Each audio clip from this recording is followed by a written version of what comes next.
So, there's some big cancellation going on right now. Not sure what the allegations are. It's a 2-hour fucking video. We're gonna just watch some of it, see what we think.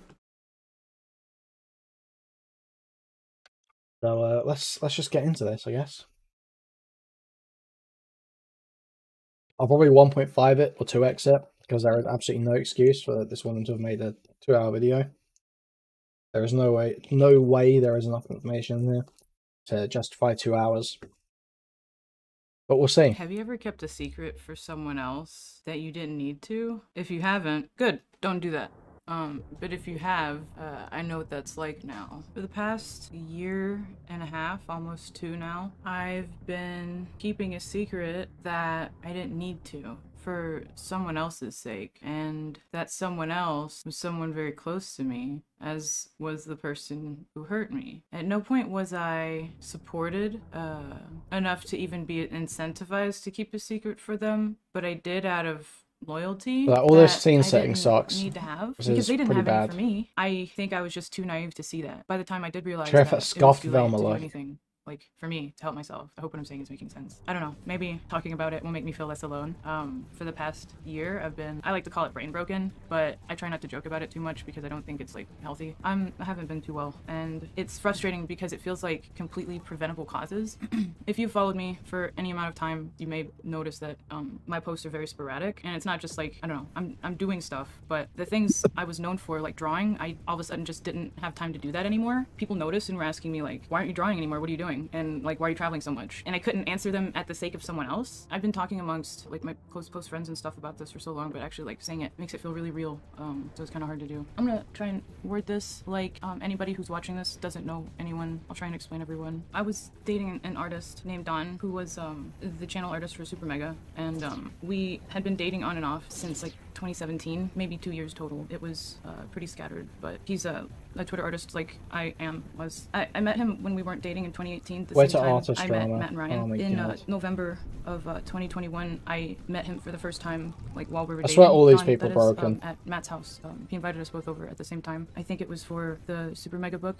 We both did art on it, and he wanted to celebrate the book coming out. And so in November, Matt's house is pretty big. It's like got like 3 extra rooms plus a living room you can sleep in. Context for later. Don and I stayed there together in the same room, in the room that I would usually stay at Matt's when I would stay at his place. This was, like I said, the first time I had met Don while we were dating, and I'd stayed at Matt's plenty before, but I was always by myself in that room, so this time it was with him. It was pretty normal, like that day. I was just happy to get to see him. I don't know why, and he told me he didn't know why either, but since he lived in Germany, you know, our only method of talking was Discord, and he didn't like talking to me one-on-one, so I'd have to talk in like his friends' group chats to talk to him all the time, so we weren't like as close, really. It was kind of weird getting to see him in person. I didn't like hold anything against him. I was just happy to see him. But I think, I don't know, I guess I say that because a lot of what is wrong in this story is that I'm a people pleaser, and it's not, I'm not blaming myself for any of this, but I don't know, I just need to say it. The first night, like, that I had met him as a boyfriend after all that, and like, not really being that close with him. The first night that we like say goodnight to everyone else at Matt's house, I think it was just Matt at this point. Don sexually assaulted me. He like physically was like forcing me, like attempting to physically force me to give him oral, and the only reason why it didn't work was because I like physically like pushed him away multiple times. When you're in a long distance relationship with someone, you have to get to know someone. Like, I feel like I'm a pretty direct person, and aside from what the situation is like turned me into, I guess, but I feel like when this happened, I was like, especially this particular situation, I was like, no, I don't want to. Is she gonna present receipts? And he kept telling me like, just do it, and like multiple times while he was like trying to force my head down, and he's like way bigger than me. I don't know, I was really freaked out after that, so eventually he let me go, but I just kind of shut down and just went with like whatever else he wanted that night, and like for the rest of the trip I didn't know what to do in that situation. Calling the cops is like what someone would say, right? But like, it's a guy from Germany, how is that gonna work? Like, I know that they can go to jail, but like actually like getting someone in trouble would just be a whole like thing. I didn't want to deal with that, and it was at my friend's house. And but come on, you've got to like file a police report or something. I need some kind of evidence to go on this. Come on, is there gonna be? Oh, it looks like we do get some kind of receipts at some point. They're showing a phone to the camera. I wish this was edited. We're gonna, should we just keep it on 1.5? How long is it gonna be on 1.5? I can't do maths. I'm gonna be real. I literally can't do maths. This could take ages. Okay, fuck it, whatever. We'll just I go was with scared it. that like somebody may have like would like find his address or something if I like called. Like, I don't know. All these were just thoughts like after too, because in the moment I was just like I kind of just shut Regan down. needs I was some freaked more out. I substantive here. remember This is- after I like went with the other stuff he wanted to do, he like choked me on my windpipe. Like he was like trying to choke me in a sexy way, but he was like choking me, and I was like breathing like very audibly, like not well. And I think at this point I was too scared to like say anything, and I didn't think he would listen because he just didn't before. So at that point, it was just easier to do whatever else he wanted instead of go through that again. Okay, so is this still the same trip? So she couldn't call the police because the guy's from Germany. Yes, she did say that. So is this on the same trip, or are they like dating again after he's like tried to rape her? Because like this can happen, sure, but I'm gonna need to see like some evidence to back it up, because like the repeated going back to this guy is gonna be a little bit of a point against her in terms of believability. Even though it can happen, it's less likely. It doesn't seem like she's handled the situation very well, at least. But we'll keep going. Pretty early in the day. Context: for a while, Donna had been trying to get a green card to live in the U.S. And since we were dating, he had for a while been hinting that like it would be easier if we just got married for him to come live in the U.S. And it had been going on for a bit now. And that day, Don had been talking about it with me. He had been asking SuperMega about filing papers to get a green card. And Matt, at least I know Matt, I'm sure Brian too, SuperMega in general, had no interest in doing that for him, but they never, up until this point, never told him no straight out. Never was like, yeah, we're not doing that. They would just give reasons why it was really hard or really expensive to do that. So once again, he asked Matt, and him and I were walking up the stairs to Matt's living room, and Matt responded something along the lines of like, why don't you guys just get married? To which Dawn seemed like reciprocal to the idea. I don't know how to describe what it feels like to have someone go from not interested in talking to you like on a daily basis, like one-on-one, or like spending like alone time with you, to but like still being very sexually interested in you. Like they still want to have like nudes from you and stuff and all that fun stuff that having a girlfriend is, but not actually like talking to you. It feels weird to go from that to, after hearing that conversation, just the amount of affection and like references to that, it was a lot to process, and I had no alone space to do that in. It was a lot. Gonna find a drawing I did the second day I was there, and at the time when What do you mean by that, Stylo? What do you mean by that?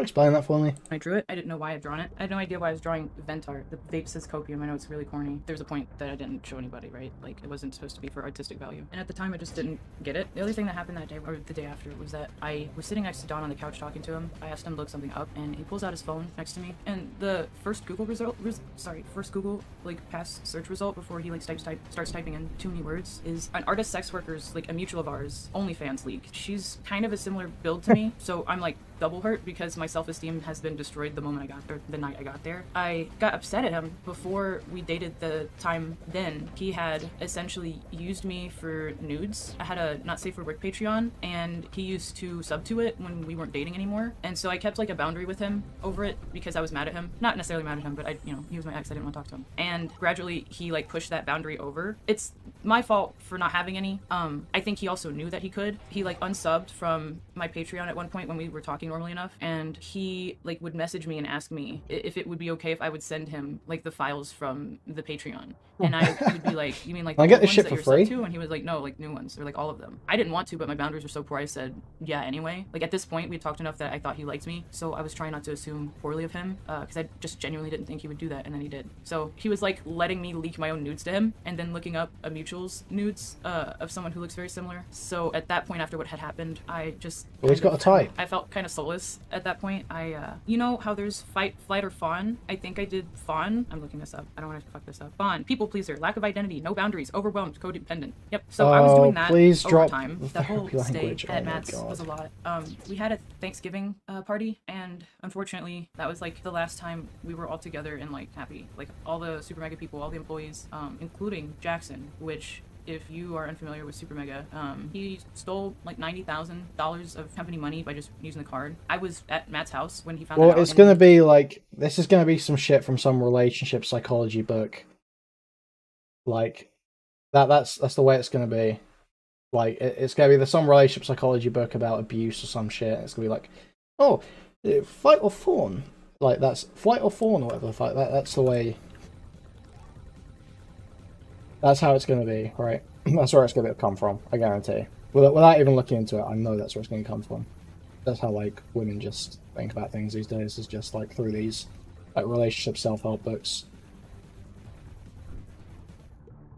The following February. Oh, we did the podcast. Me and Don. Well, Don did it twice. I was in the other room when Don did the podcast, which I thought was weird. And then the day or two after, it was my turn. If you've listened to that podcast, if I remember correctly, I'm mostly just talking to them. But I think if you want to go back to the fawn thing, that's probably also why I was fine, because I'd been wanting to do it. I wanted to do it by myself. If you've watched that or listened to that podcast, there's a part in it where Don starts telling a story, context to do with me or something. There was a sentence where he starts to say something. From having known him on and off for like 4 years, I knew that he was going to say something about us dating. And even though I had wanted that before this trip in November of 2021, I'd asked him multiple times, like, do you want to be public about this? Because we had been before, so I just didn't think of it as a big deal. And he didn't want to, would still draw me art, but only send it to me. So I got a really bad feeling when he started to bring it up. Mind you, I hadn't processed what he had done yet at all, really, besides the fact that I knew he did what I told him not to do, and it made me not feel good. So if I knew he was about to announce, or like not announce, or like casually mention that we were dating in a podcast, wouldn't I want him to mention that? Like of course I would, right? But instead, I interrupt him. I interrupted him, and I made him stop, and I told him, like, I just made a joke or something. I think I said, like, I'm gonna kill you.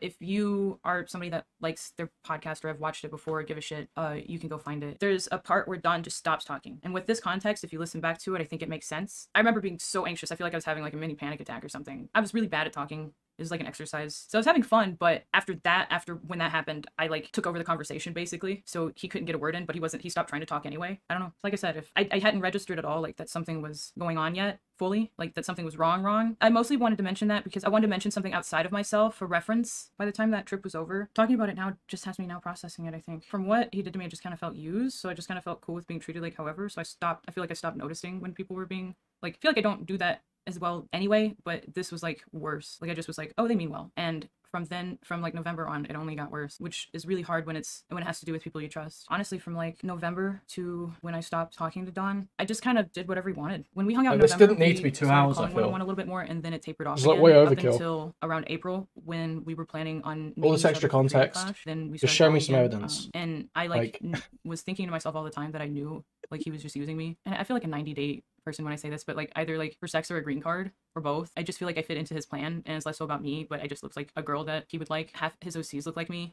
His cassette girl character is referenced by me. He like told me this himself. He came up with her while we weren't dating, and just made a character that looked pretty close to how he drew me, and made her smoke cigarettes instead of weed. So I feel like he was obsessed with like the idea of me, but when I would talk, he just wouldn't listen. Like he didn't actually like me. My home life during this whole period, the last year, has been very not good. So stuff that happened outside the home was really hard to bring back in and process. I had a full load of stress at home, and that was the reason. Like, she doesn't seem like she's like just. This is totally conjecture, but she doesn't seem like she's lying, just from how she's talking about it. But like, I don't know. I would have to like, because this can all be read and and interpreted different ways, and like, because like, did he like force like when she says he tried to force her to do the oral sex, like, was she actually pushing away? Was she just trying to pull away a little bit? Was she being clear about what she wanted, what she didn't want? You know, this could be just misreading signals. There's no. It can't necessarily be. It's not necessarily malicious, right?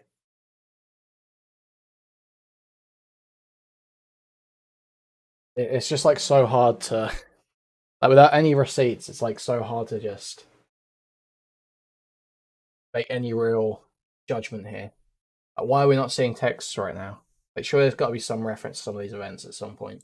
And why I was going to Matt so much. I mean, he was inviting me, so it was nice that I was making friends because I didn't have many in Nashville. When he invited me for February on his birthday, like I said earlier before I cut myself off, I was excited about hanging out with him, so I came. And at this point, I think he's already started training for Creator Clash, and he's like getting wasted like every time I come over. I think he likes me coming over because I took care of him, but I had fun doing it. Like, I'm smiling about it now. I saw him like a brother. Like, I'm not trying to even say all of this in slash neg. It's not good behavior. Like, you know, when you see it, you have a friend that's tone indicators.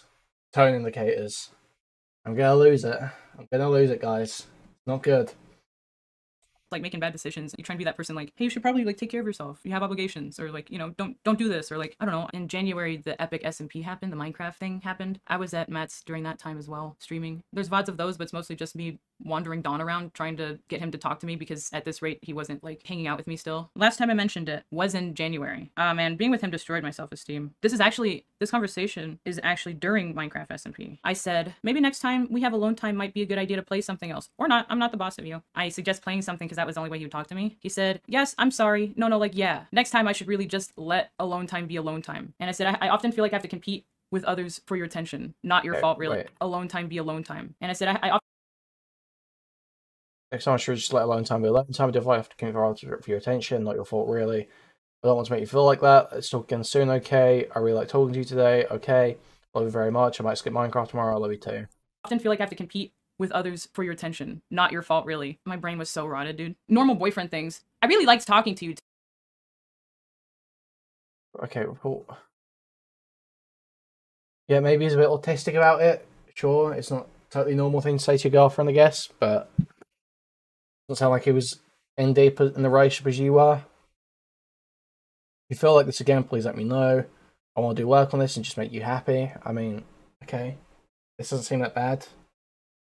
That sounds like he's being relatively considerate there. Today. Okay, yeah, because like I was so defeated, I was just like, okay. I think I understand why all of what 2022 happened, I let happen because I'd been with Don for so long that I just accepted any sort of like positivity, even if it was at like my own detriment. That meaning like not ever bringing up stuff hard. Like if you bring up something and they ignore it and like reply to everything else, just not bringing it up anymore. Like I would just do that all the time. Not sure if anyone can relate to that. I mentioned explicitly about how it would remind me of, quote, the thing with group calls where I'd hop in just to spend time with you and I'd actually not. Okay. So this is her. So if we did that, kind of reminds me of the thing group calls where I just hop in and spend time with you. I'd not actually be interested in socializing with other people. I guess that's not a good idea either. I just don't want to be high maintenance. I'm so sorry. I apologize. I think you're high maintenance. I should have not played a multiplayer game or talking to someone. I like hanging out with you, but I'll be honest. I haven't been on one-on-one calls for a while, so I need to get used to not having multiple people talk. Something I need to work on. So I'm sorry if I made you feel like I was ignoring you. I really wasn't. Just caught up with other people's things. Be interested in socializing with other people. And just like unaddressed. I haven't been on one-on-one. James maybe a little bit inconsiderate if it's his girlfriend. He can't talk to a one-on-one. He's a little bit autistic, but sure. One calls in a while, so I need to get used to not having multiple people talk. And I'm just saying stuff like, I'm probably not that fun to talk one-on-one for long, but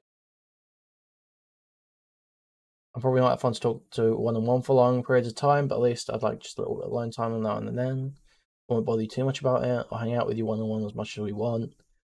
I'll always make time for you. I'm never too busy for you. Sometimes I'll ask you to hang out too, but you get way busier than me sometimes. I mean, yeah, that seems like they're just having just like relatively normal relationship issues for like kind of autistic people, I guess. But I'd at least just like a little time alone every now and then. I won't bother you too much about it. Normal girlfriend things to say. Yeah, I felt like a piece of meat because yeah, it's not I was that just bad. useful Like, for like gaming come on now. And having sex with in person. Me and Modest Cube were staying at Matt's place around his birthday time and we're the first two people to know besides Matt and Ryan, I'm pretty sure. I ended up telling Don before Matt's lawyer even had a chance to tell Matt that he shouldn't tell his other employees.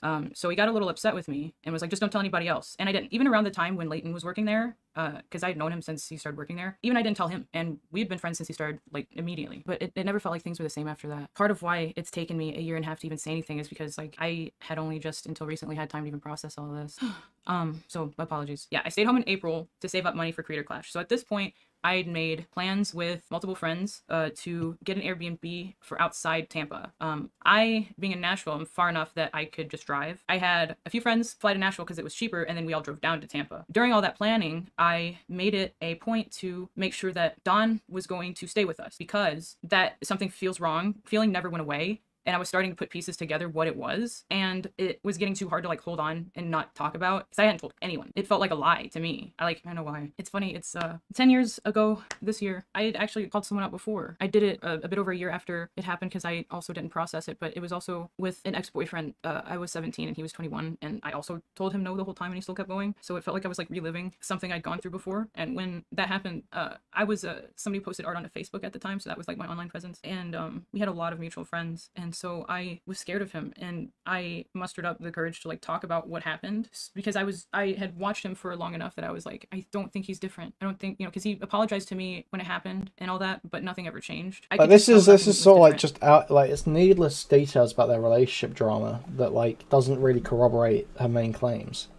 right? The things that we care about right now, I'm not even sure if it's like, does everyone who has bad like you know, boundaries when it comes to sex. They all need to be outed. Is he using like his platform to do this? Because it seems like they're both like pretty popular. They're both making like they've both got standing in these communities. If he's not like using that to silence her or shit like that, I don't really know if we even need to know about this. Like, you know, is it gonna get to the point where we're getting like guys fired from McDonald's jobs because they like push past a woman's boundaries during sex? Like, is that the world we want to head into? Because like, I guess I'm just not seeing what's going on here really, and there's not really backing this up very well. So it's a bit strange. It's a bit strange. And after I had not been with him anymore, he was still like just very creepy with other people in the same way he was with me. This was 2013, I think. Yeah. I had friends I was friends with for years choose him over me. There was a few friends that I trusted that I told in private. They were like, "Oh, damn, that sucks," and then they would still hang out with him, and it made me feel unsafe. And I didn't know how to word that, but I was asking them. I would ask them like why. They just wouldn't know what to say and just would stop talking. Seem like kind of shitty like, friends. I don't believe you. Like, it turns out they were being my friend and then didn't believe me or something. I had people retweeting, resharing, whatever it is on Facebook. That post that I made, since it was public, like people I wasn't friends with but were friends with him, saying I'd never even gone to New York to see him when I had pictures of me there. And when I would like respond with them, they'd block me. There was just so many people that did not know me at all saying I was lying. And mind you, this was before talking about sexual assault was like a normal thing to do in media at all, or like the Me Too thing or anything. I don't know if it would. But I mean, why is it a normal thing though? Why is it normal to like trauma dump your like your negative sexual experiences online? Okay, sure, whatever. I don't want to look like some kind of rape apologist, so I mean, it just feels super off to me. I don't know. It's just a weird world we've built. I found out years later that the person that shared the post that said I didn't even go there also got groomed by them because they were like 16.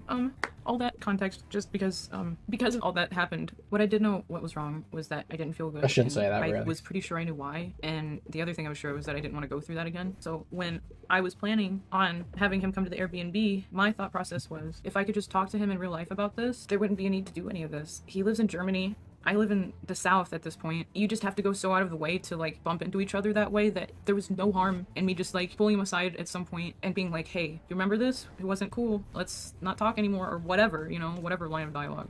So it's not something that's screenshotable, something that other people can like speculate or be like, that's fake, or I didn't want people doing that to me again. I don't know. I'm a big boy or whatever, but the whole time leading up, it was pretty easy to detach from Don already to like process because he didn't call that much. I didn't want to, so that was fine. We started to more, but I feel like at that point it was just kind of to keep tabs and like kind of confirm my reality of like, is this actually going on or not, rather than it was to actually like spend time with him at this point. If you've ever been with like someone that has abused you, especially when you've been with someone for years, it's hard to just kind of be like, all right, bye. I didn't owe him anything, but I felt like maybe it was self-preservation. Yeah, he might be kind of abusive guy. Does that really need to be outed? All right, we're done. That's it. Like, I've known for a while, but now you do, kind of thing. Because I intended on it for a while, like cutting off contact with him because I realized it was like not good for me. But getting the idea and building intention through different things, the building intention takes time. So it came with the B&B. I came with my friends, and then it was me, my friend, and Ethan, and after Creator Clash, it was also Rav. So I had plenty of people to like surround myself with between me and him for the time of the Airbnb until the last day, basically. I was just kind of feeling out the vibes when it happened, but like when we were there on when to tell him, but I ended up telling him like the day before he left. The Airbnb had lots of rooms, so I stayed away from him the whole time and just kept my distance. I didn't want anything to seem like anything's wrong because I didn't see the point in freaking Don out and have like 4 days of him left there and have nowhere to go. Like someone could be like, he doesn't deserve it or whatever, but I didn't want to do that. So I waited till the last day. Well, the day before Creator Clash they had a gala. Everybody was congregated over there, and at one point, like it was the weigh-in, not the gala, it was the weigh-in. I don't exactly remember how or why, but I come out from the room of the weigh-in and Don has a giant nosebleed all over his shirt, all over his white shirt, and I just get the worst vibes ever. That was like when he started feeling like I didn't want to be around him because I was like, I would say that it was on purpose, but a lot of times it wasn't. There was just so many people that it was kind of hard to keep track if somebody wasn't like following you. So I genuinely didn't think he cared. So I got really freaked out when he started getting freaked out. Like I was like fucked up in the head and all I cared about was like other people's comfort. I don't know. We visited a couple beaches and stuff. At the second beach we went to, everybody's hanging out at the beach all day. Like it was the longest day we had at the beach. And like on the way back before we go get a hotel room, Don's like talking to Ethan and like mentions that we're dating. And so after that conversation, he comes over to me and he was like, you guys are dating? And my like stomach sank because I was like, I gotta talk to you about this thing, because it's not normal to like have someone have to tell you that. And then I don't know, I've never been in that situation before, you know. I didn't expect to tell anyone besides Dawn. I mean, what was I gonna do, lie?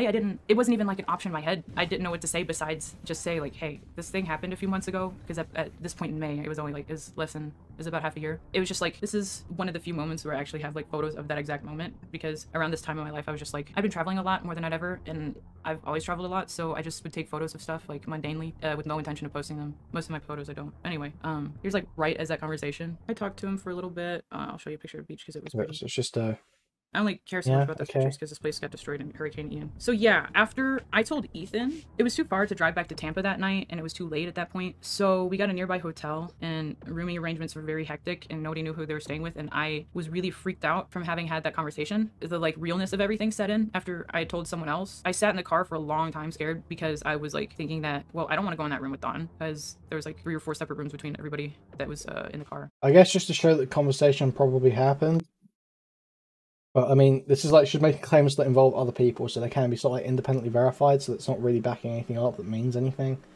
This is not a good video so far. And that's actually Dawn's last messages to me on Twitter, is this. That was a bad night. I was just kind of hiding in the parking lot, hoping everyone would go to sleep and not find me. I'd had like a script in my head written for the whole trip, and then once I got broken, everything got way too real, I guess. I thought that how I was doing things was like the best way to do it, but I don't know. It didn't like foil my plans or anything. I still got to tell them. It was just, it added a lot of anxiety that I didn't have because I hadn't gotten to process it. If you've ever been abused physically, sexually, telling someone else, like verbally, it makes it feel so much more real that it can make you feel completely different than how you did before, and it's very jarring. So I was dealing with that. I felt like I had like shell shock or something, and I couldn't get away from the person that I had this realization that I was like really messed up by. But I don't think we stayed much longer after that. I stayed with Ethan that night, and the next morning, I have a picture of that. That's me with my stuff, about to go drive back to Tampa. So there was only one more day after this trip, and that day Ryan was still healing from his fight in Creator Clash, and I kind of skipped over them from Creator Clash. I picked Matt and Ryan up from the airport. Like I planned a lot of my trip around like making sure I could help them just because I wanted to. Makes me feel silly. But we didn't really get to hang out with him that much after Creator Clash, and since he was healing and like healed enough to be okay, we invited him over and we smoked and hung out at the Airbnb on the last day. And I cooked everybody steak. And then by the time all this was over, everybody was pretty tired, so everybody went home or went to sleep pretty quickly. And it was after that I told Dawn. I pulled him aside. We went on a walk around the neighborhood the Airbnb was in. The way I told him was basically, I was basically like, hey, do you remember November when we first hung out? And he was like, yeah. I basically asked him questions that necessitated him saying yes or no to, because I wanted it to be easy for me, and I wanted it to be easy for him because I didn't want it to take too long. I didn't think it needed to for me to tell him the way I was going to tell him. So I said, you remember the first night when you were like pushing my head down and I was telling you no? Yes, he says, basically. He like didn't dispute anything that I said. He was just saying yes. And I was like, you know that's sexual assault, right? Like, you can't do that to people. Like, that wasn't cool that you did that to me. I've been like really like messed up that you did that. I like have to like get better from this. This is something that I'm like having to like the Me Too has been distilled down to like, just if something bad happens to you, go and tell everyone about it, regardless of how much evidence you have. When it was supposed to be like a last resort after all other options are exhausted, and usually against someone who's using a position of power to keep people silent, right? But now it's just like bad things happen in a relationship. That's now we lynch them. Like that's where it's gotten to. I'm totally on board with stuff like Harvey Weinstein or whatever the fuck, but for this it's like, what what is the other options you've exhausted here? You haven't done anything else, it doesn't seem. From, because it's making me not well. Like, basically explain to him all but like a baby that sexual assault is bad, and that what he did was that, and that you can't do it. Because all it would have taken is for me to have been like, no, I don't want to, and for him to stop, but he didn't. Nonetheless, so I say all this, and he says, so does that mean you're breaking up with me? And I was like, what? Yeah. To me, it was like, yeah, no. And that, out of everything I said, was both the shortest response I had to say, or like the shortest thing I had to say to him, and the most devastating. We're on the sidewalk, like we're walking, and I'm like, yeah, no, I don't want to be with you. And he stops directly under the streetlight and does this for like a minute in front of me. I don't know. It felt so performative, and maybe he was actually sad. I'm sure he was bummed out at least, but I don't know. That it was so surreal. I like considered taking pictures of him. And I was like, that's not morally right to do. I'm just making very light of like a shitty conversation, honestly. The next day, the Airbnb was up for me, so I got to drive back home. Don went to stay with his artist friends that lived nearby, and so my impression was that Creator Clash is over. Don's gonna go back to Germany soon after he's done hanging out with his Florida friends, and then even though the conversation was weird, I won't have to see him again now, and I can like actually process stuff, or at least have a chance to. And you know, time after I get home is rough. The time right before Creator Clash, I found out my dog Teddy, he had a mouth tumor, and it was getting pretty bad pretty quickly. And the whole time I was at Creator Clash was like while that was ongoing, because my mom didn't want to put him down without me there. We weren't sure if he was gonna make it. And after I got back from Creator Clash, he had more vet appointments where we found out that he wasn't gonna make it. And I don't know, because of everything going on, I never really had time to grieve it. For the night of Creator Clash, a party happens at Critical's lounge, like G Fuel lounge, and that night was when I met Rav. I met him while babysitting Matt, basically. Here's a picture with them. I posted a cute picture of us, but this is like how like half the pictures are.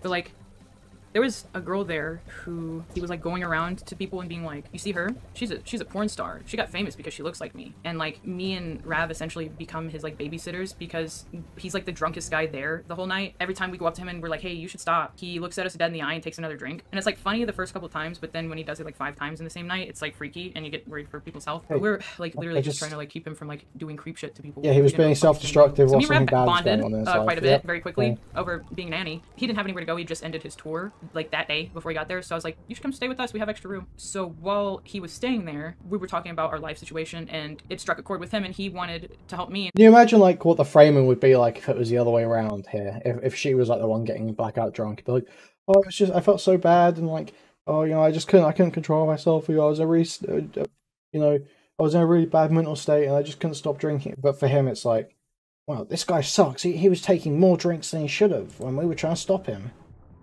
It just, dude. And said that he's moving to LA, and that I should go with him. I think it was before I left Tampa. I'd already had a ticket to go stay with Ethan in NorCal. So when I got home after Creator Clash, I already had 2 different places to be. So when I got home and found out that my dog is gonna die, or like isn't gonna make it, I end up having to leave, I think a day or 2 before the vet had scheduling to cremate him, or to like to euthanize him and cremate him. So I missed the death of my dog by about 2 or 3 days. So when I get to Modesto, because like, you know, I'm like getting support, things seem kind of up, because at this point I'm thinking, not gonna see Don again, moving out of my bad home the dog situation. is like totally obviously pet's the bad thing, right? That's like at that point that is the bad thing. Nothing to do with if you've ever lost a pet, or you have a pet and haven't lost it, you can imagine what I was going through. I was just like bedridden for a while, so there was a chunk of time, I want to say around a week after I got there, that I believe women. I love women. I love women. Mentally recovering from Creator Clash. I love women. As that span of time occurred, every time I'd look at my phone, I'd notice things were going on in LA. Like, why is Don in LA? I thought he was going back to Germany. Turns out Matt invited Don to stay with him after Creator Clash, after he was done staying in Florida, and I think maybe somewhere else. It occurs to me that I'm gonna need to talk to more people about the Don thing, what happened with him, to give context to why I don't want to see him. Why would I ask my friend to make sure I don't see someone? It genuinely would have to be a good reason, and I thought it was, so that's why I just told them. I didn't feel comfortable, so I called Leighton first. I didn't know him nearly as long at all, but I feel like he had gone through, or has gone through enough that I've like, him and I both like talked about, that I know he would relate when I told him, or like understand and like believe me when I told him, like without a doubt. So it was like the least emotional burden for me to call him first, I guess. I did it to tell him too, because you know, he's a friend of me, but I wanted to ask mainly about how do you think Matt Ryan's gonna take it, basically. And no, I mean, he assured me that they're gonna take this, he was like, for 100%, they're gonna take this seriously, like definitely. Like, there's no reason why they wouldn't. There's no way they would want to work with him after knowing that and all that. But dude, again, this is like, if a guy like pushes past your boundaries as a woman now, are you going to be going to like his McDonald's manager? Is that literally where we're getting to? Where it's like, he has to lose his job, he has to never be anywhere again, he has to be, you know, people should rent apartments to him. Like, is this really where we're going to be going? It's just so crazy, man. It's so fucked, dude. Everything's fucked. It's so over. We're past the point of no return. It's done. Kind of stuff. And so I was like, all right, I felt normal, you know what I mean? I felt like validated, I guess. So I called Ryan, because I don't know, maybe I was scared to call Matt. I messaged Ryan and I said, hey, are you free for a call right now? At like 10:30. I said, it's pretty late, so if not, it's fine. He said, sure, call if you want. Calling with Ryan made me feel even better because he immediately apologized and was like, I'm so sorry that happened. So I hadn't gotten many reactions at all so far, so this was, at this point, a good one. He went into detail just saying, like, you know, what he did was wrong and he deserves, you know, to be held accountable for what he did. Stuff that you generally would want to hear, I think. I felt a lot better. Well, then you should call the police, no? Or how, but somehow I had no dialogue with Matt for 2 days after my call with Ryan. A call that made me feel a lot better. And my call with Matt was probably the worst thing I could have imagined. That's how the conversation went. You know, he's apologizing about Teddy. I'm sorry about Teddy. Let me know if you need anything, okay? I'd like to when I get into town. I'll be in LA for good around the 14th. Hey, you're free for a quick call? I just got out of the shower. I saw us got ready to call and went somewhere private to call. Let me know if you're still free. Hey, sorry, one sec. Almost time. You free?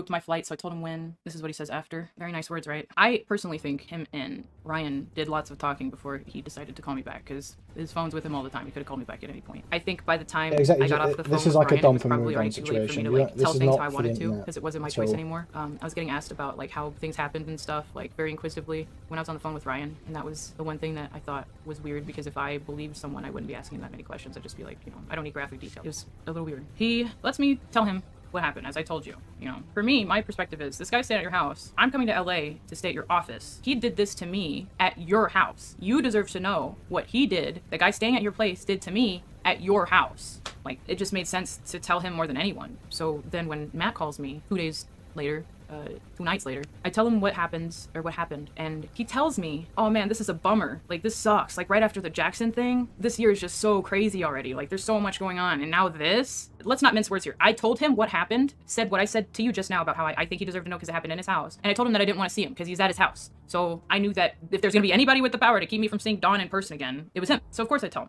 I'm asking to like make sure this guy is physically removed from me when we hang out, and Matt, his response is immediately business with the Jackson mention, and then he says something insane that he would go on to repeat all summer to multiple people. Hey, I think we're back. Which F for a moment.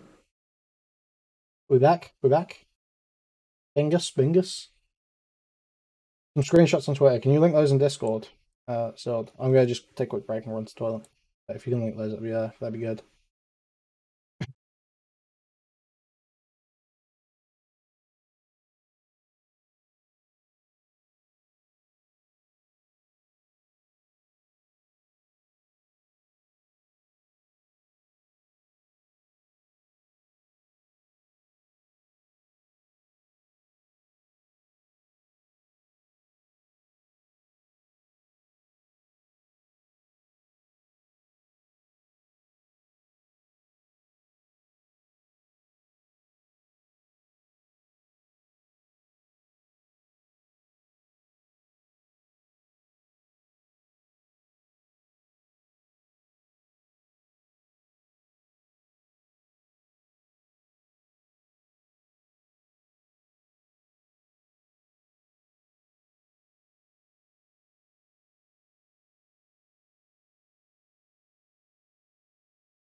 Yeah, I'm like, no, sort of hitting on this in chat, but I'm like sick of every like autistic freak guy pushing past some boundaries being portrayed as like a turbo rapist or like a Harvey Weinstein. Like, this is not get fired from your job territory, from what I can see at all. Pull this shit up. I've got to be careful with this bitch Twitter, probably. We'll see. Okay. So we got this on Twitter. Let's send more up here. Okay. Don's last message to me, apologizing for assaulting me, calling it everything before that, to not write it. Matt told me the day before I arrived, Don was there. Ryan bringing up the went to talk at the drama, plus getting mad. I was sad his birthday after I saw Don. Hey, I know you don't really want to hear from me, but I'd just like to say I'm sorry. After about the trip and everything before that, so this is obviously in reference to the alleged assault. I had no idea how you felt about things until you had to tell me in person, and even though I was too stupid to comprehend anything, I just wanted to say I'm sorry about putting you through this. Like I said, I didn't mean for this to turn out this way. Again, I'm sorry for everything. Definitely well. This is with Matt.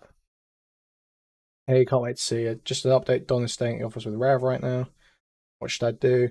Oh, whatever you want. I was just updating you on where Don was staying so you knew. So this is like, yeah, seems like he's handling it fine. Like, he's not going to totally cut this guy out because of some fucked up relationship he had because he was too autistic to deal with it. It sounds like he did something fucked, but this isn't like, I'm not seeing the abuse of power. She hasn't even taken any recourse against him, like in terms of trying to get police involved, like through any serious, like real means. Like, you can't just go and tell a story to someone's employer, expect them to be fired. That's not the way this shit works. We're told that you're still upset with how he handled the Don situation. Is this not true? The problems you're talking about aren't that. They're just talking about an off-5, then yeah, we've caught it too. Whether it's standoffishness we're getting from you or acting in a rude manner when invited to my birthday, or what seemed like directed negative sarcasm in the recent group chat. The problems you're talking about aren't about all that and just not 5, and yeah, okay, yeah. Difficult to not expect there is some antagonism behind some of these things. Okay. And too mad's in the replies, as he is with all allegations these days. Oh man, this just like, yeah, this sounds like he was a kind of shitty guy, bad boyfriend. Probably did like something verging on assault, if not actual assault. But it doesn't seem like it was because he's like some turbo rapist trying to abuse his power. Seems like he's like some sort of socially retarded artist freak. Seems like what the deal is here. I'm just kind of done with allegations like this. What she wants is for him to be like turbo cancelled, fired from his job. Like, this feels like vindictive. It's not like you're trying to get any real justice. You just need to move on. I'm sorry, but is this really what's best for you, or should you just go to therapy? Is it really best to go and post it all on Twitter? Is that what needs to be done? Post it all on YouTube, whatever. Or should you just be in therapy and try and work through a shitty relationship you've had where you gotta push past your boundaries? That sounds like the better course of action here. I don't understand why we've decided that every guy that does shit like this is worth losing his job. I don't get it. He said, SuperMega is my magnum opus, and I would hate for something to mess it up. He said that multiple times. I remember I was sitting on like the curb of the parking lot of where I was staying at the time, outside, just like staring, because I never in a million years would have expected my friend Matt, to say something like that to me. It's like a switch flipped in him or something. Like, he just immediately became different. And I purposely told both of them, I'm calling you because I don't want this in a text. I don't want this screenshotable. I don't want this to be a big thing. I at least want the choice to have that. And I get the I don't want a paper trail. This is okay.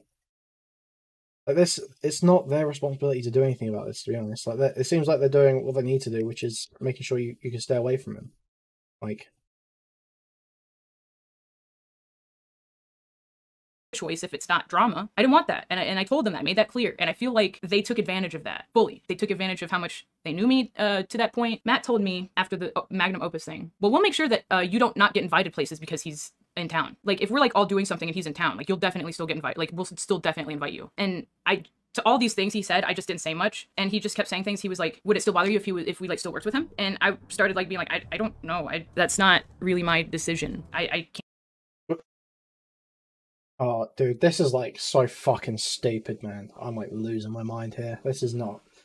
Dude, we are so far gone. We are so far gone. Can't really tell you that because that's not what I was calling for it. He's an online Twitter artist. I would see him regardless. But it's not about it does seem like that's what you were calling for. Okay.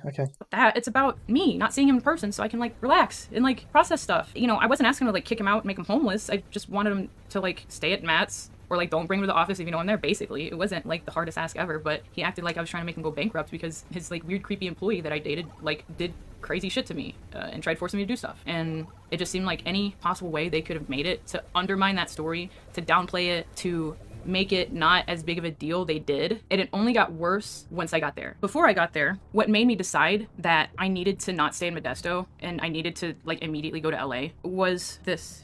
Hey, you free on May 30th from Matt? I said, yeah, I just saw this, call me if you wanna. Hey, sorry, I'll call tomorrow. We had a big talk with Don today though. Just wanted to tell you about it. And I said, I figured that might have been what was up. Get some rest and we can call tomorrow. Okay. It was a good talk. It was weird because he gave me some of the same lines that Ryan did about like give him a talk or something, but they both met up at Matt's house and Don thought it was business related since no one's ever raised a clue at this point that anything's wrong, even after I told them. And Don immediately asked about a green card. Like, can I get a visa? Or like, can you guys help me get a green card? And they were like, no. But they tried to like big bro him about sexual assault basically, but he didn't understand. Like they weren't clear enough to say like what exactly they were talking about to begin with. And so they walked away from that conversation as if they got anything done when it didn't really do anything at all. Like it seems like it just made Matt and Ryan feel better that they like did what they said they were going to do as far as like talking to him. But for all intents and purposes, like from them what telling did you me want out of it? What did you actually want out of it? From Rav telling me because he had been staying there ever since Creator Clash was over. We both had gathered that they basically wanted us to make up. They never told me this, but every action from them was masked as disciplinary, but it was more like scolding. Like you're just like, man, you can't do that. That's really a big no-no. I don't know. I felt them downplaying it in real time, but I was across the state, like 5 hours away and could do nothing about it. So that's when I decided I needed to be there. Matt had known since, or at least I told him, May 25th that I would be in town on the 14th. On the 13th at 9 p.m., he messages me this. Hey, can't wait to see ya. Just an update. Don is staying at the office with Rav right now. I did not know what the fuck to say, so all I could say is, what should I do? Oh, whatever you want. I was just updating you where Don was. My place is full at the moment, unfortunately. Texting me hours before I gotta be there. What? Okay. That he just sent him to the place I'm staying at. He didn't have to do this. Found out he did this because he was tired of Don making a mess. Instead of sending him home and just having one difficult conversation with him, he decided to have Don stay at the office. So when I get in, I'm scared Hey, yeah, that sounds selfish. Okay, and? shitless. I made sure Rav was there to pick me up at the Burbank airport so I could like get briefed basically. I get there and I don't think Don is there, and then I hear him. I hide in the bathroom like after putting my shit up because I didn't think he was there. The place is kind of big. The office is a house. So it made sense like when I was offered to stay there, I was like, oh yeah, sure, until I actually stayed there and realized every room was being used. But regardless, I had to hide in the bathroom when I realized Don was there. I hid in the bathroom at the Super Megaplex and I stayed in there with the door locked, scared shitless, until Don came up to the bathroom to try and use it. And I was in there. I had the door locked, so he tried pulling it he tried turning it a few times and couldn't. And he knocked and he said hello, and I didn't answer. I was too scared to say anything. I didn't know what the fuck to say. I didn't even expect to see him ever again. I like hear him real. Is this a different Dan? Why is your color different on YouTube now? Not capitalized. Or have you lost a YouTube account to your wild statements? Realize it's me. I'm sure he'd been told that I was going to be there, but he says something twice. He's like, hello? He's like, anybody in there? And then all of a sudden he stops trying and I hear him like inhale or exhale or something. And then he goes to the other bathroom. And then afterwards he got arrangements to leave very quickly. And I hadn't seen him since. But after that, because Matt didn't ask him to leave, at that point, Don... Well, said every room was being used, I guess. I don't know. I'm not trying to give him a pity story or anything, but this is just what happened. Don was too poor to fly back. He had been financially floated from the time that he was there to the time that he got kicked out without proper word or like a time, basically. He had already been like not paid by them because their PayPal was messed up. He could have been like gone if you told him a date. You could have been like, go home by this date. He could have taken commissions or something, you know, free will. Matt could have done all that with Don and not had me see him. But instead he was doing stuff like posting Jim's cat sitting on Don just a few days before I get there. Okay, why couldn't you leave? Like, take a little bit of responsibility here, please.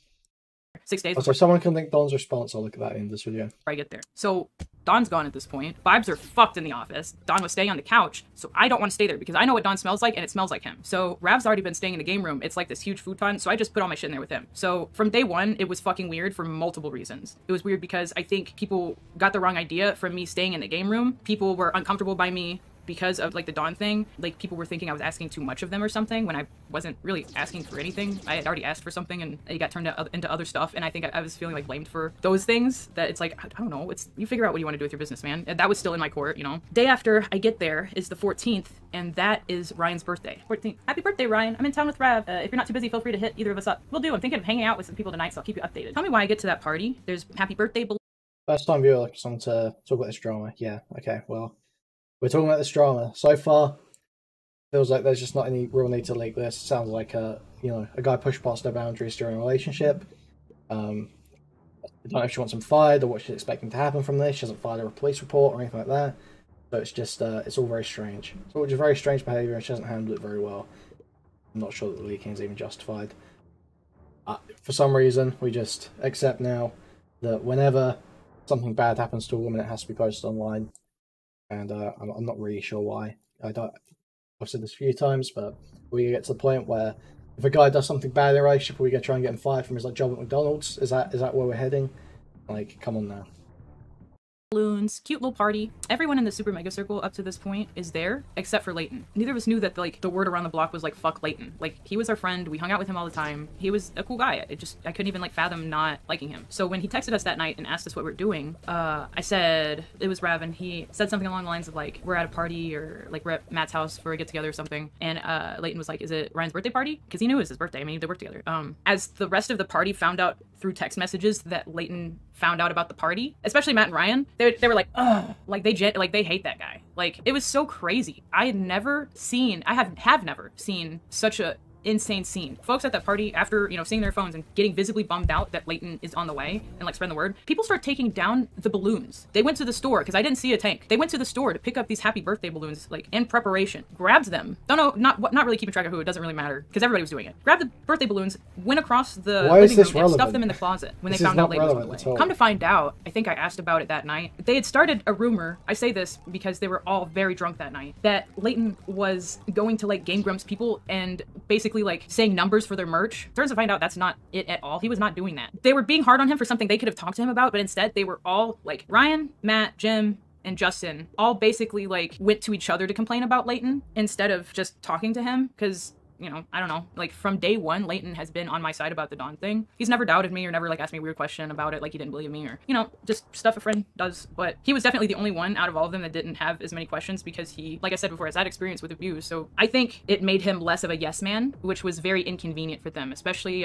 with the bad behavior they were committing at the time. Because when someone says hey, your friend assaulted me, that friend happens to be a coworker, can I not see him? And you say, this job is my magnum opus multiple times, there's you just don't care about people. You just care about yourself.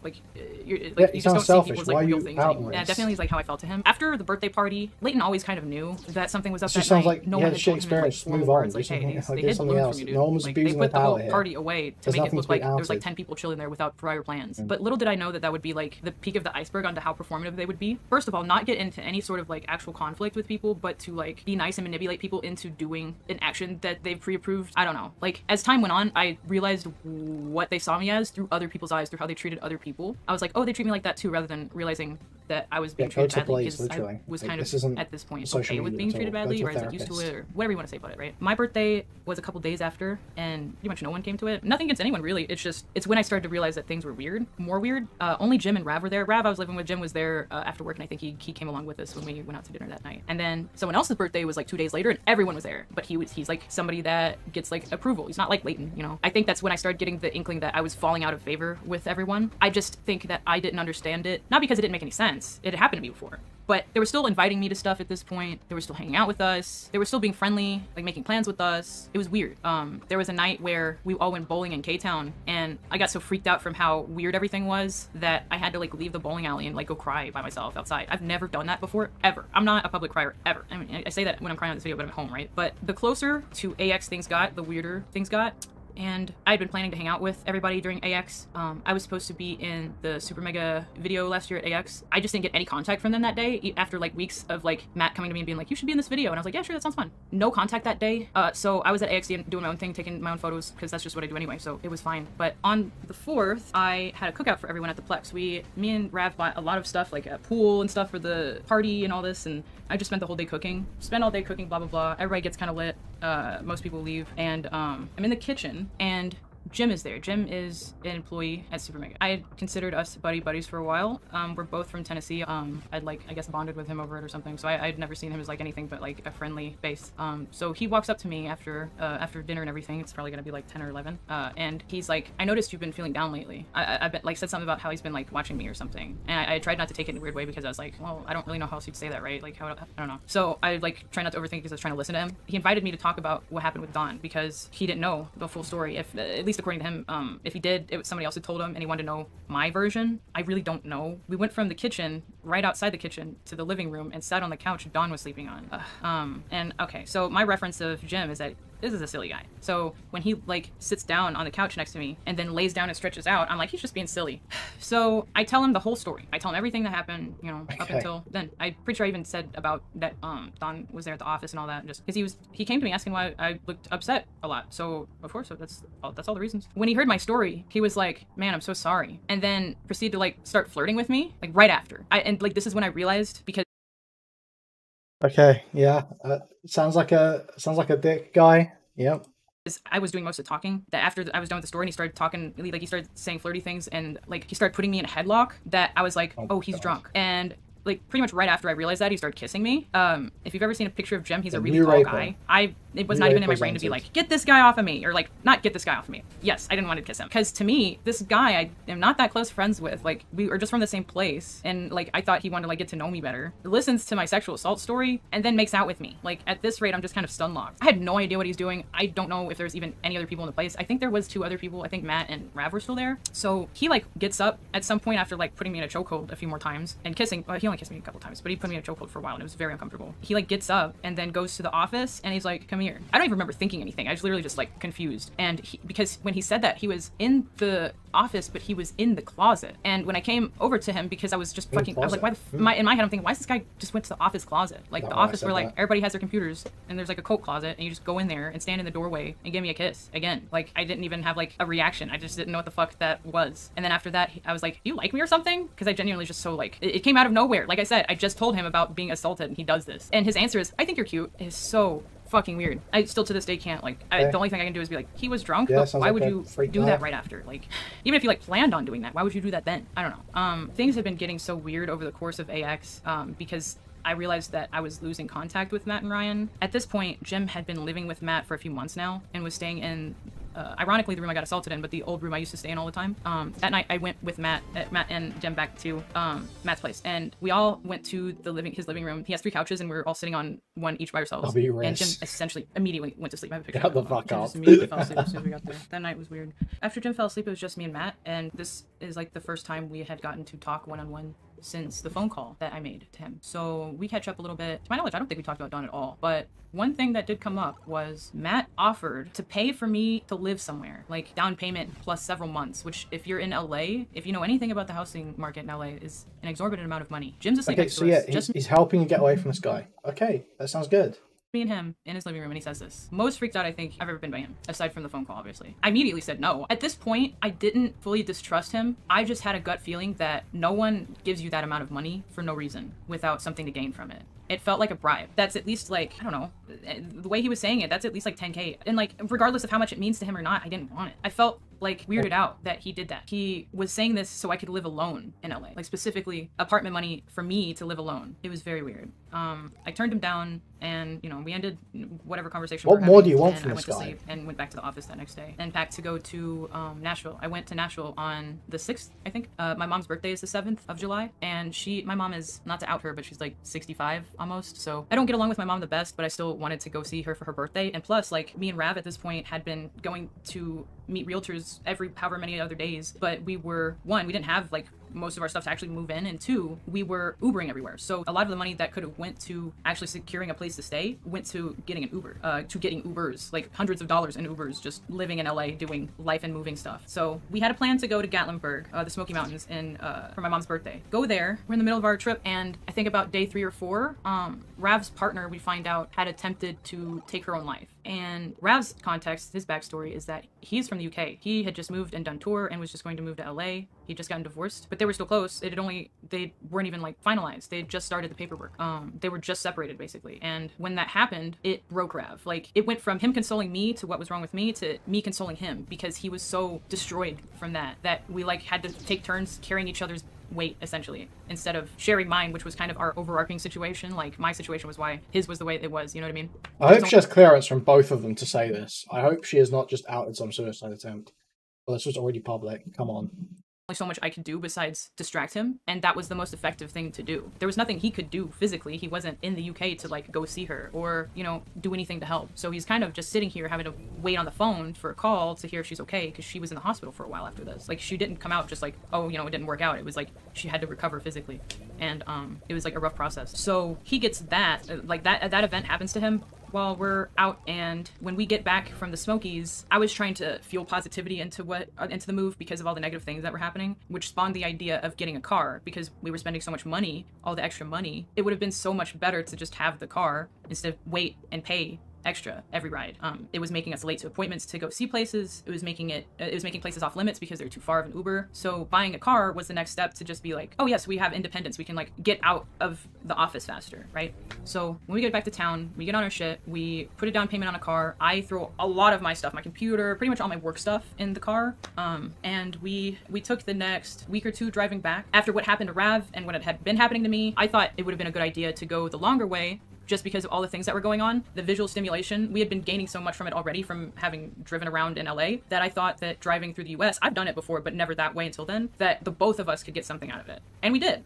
It just took longer because that road is treacherous. So the other way in like Utah, for example, there's a stretch of road for about 230 miles that has no gas, just to go to show the difference in the kind of drive it is. And I wouldn't personally have taken it back for the world, because I don't know what I would have gained from having been there that much faster, considering what happened or how things went down. But towards the end, I was getting texts like, or when do you guys think you're gonna be back? Which I found odd, because at this point, I'd only been there 2 weeks, yeah, just barely over 2 weeks, and you know, I was going to get my stuff. One of the things was that I noticed when we were gone is that we stopped getting asked as many questions. It was mostly just about where we were, so they could know when we would be gone, or when we'd be back to be gone fast, right? So, and when we were out, I would take pictures, and those pictures ended up surprisingly popping off and making me the money I was making last summer, because I couldn't, at the SuperMegaplex, do regular work. Like, I can't set up a photo set station for myself and like take photos in clothes that I wouldn't feel comfortable wearing around the guys at the office, for example. So me getting like a desk or making a workspace just wasn't an option. And I didn't know that until after I got there. And like, after I'd been there a bit, you know, the birthday stuff happened, AX is about to come up, and I start realizing, like, how am I gonna get work done? I don't have a place to work. My brain's broken, so it's making it harder to think about shit, and just in general. Not that that's an excuse, it just is just the facts of, like, what is going on with me at that time. I'm, like, brainstorming all the time on, like, what to do, and the easiest thing I can think of is just to not be at the office. The office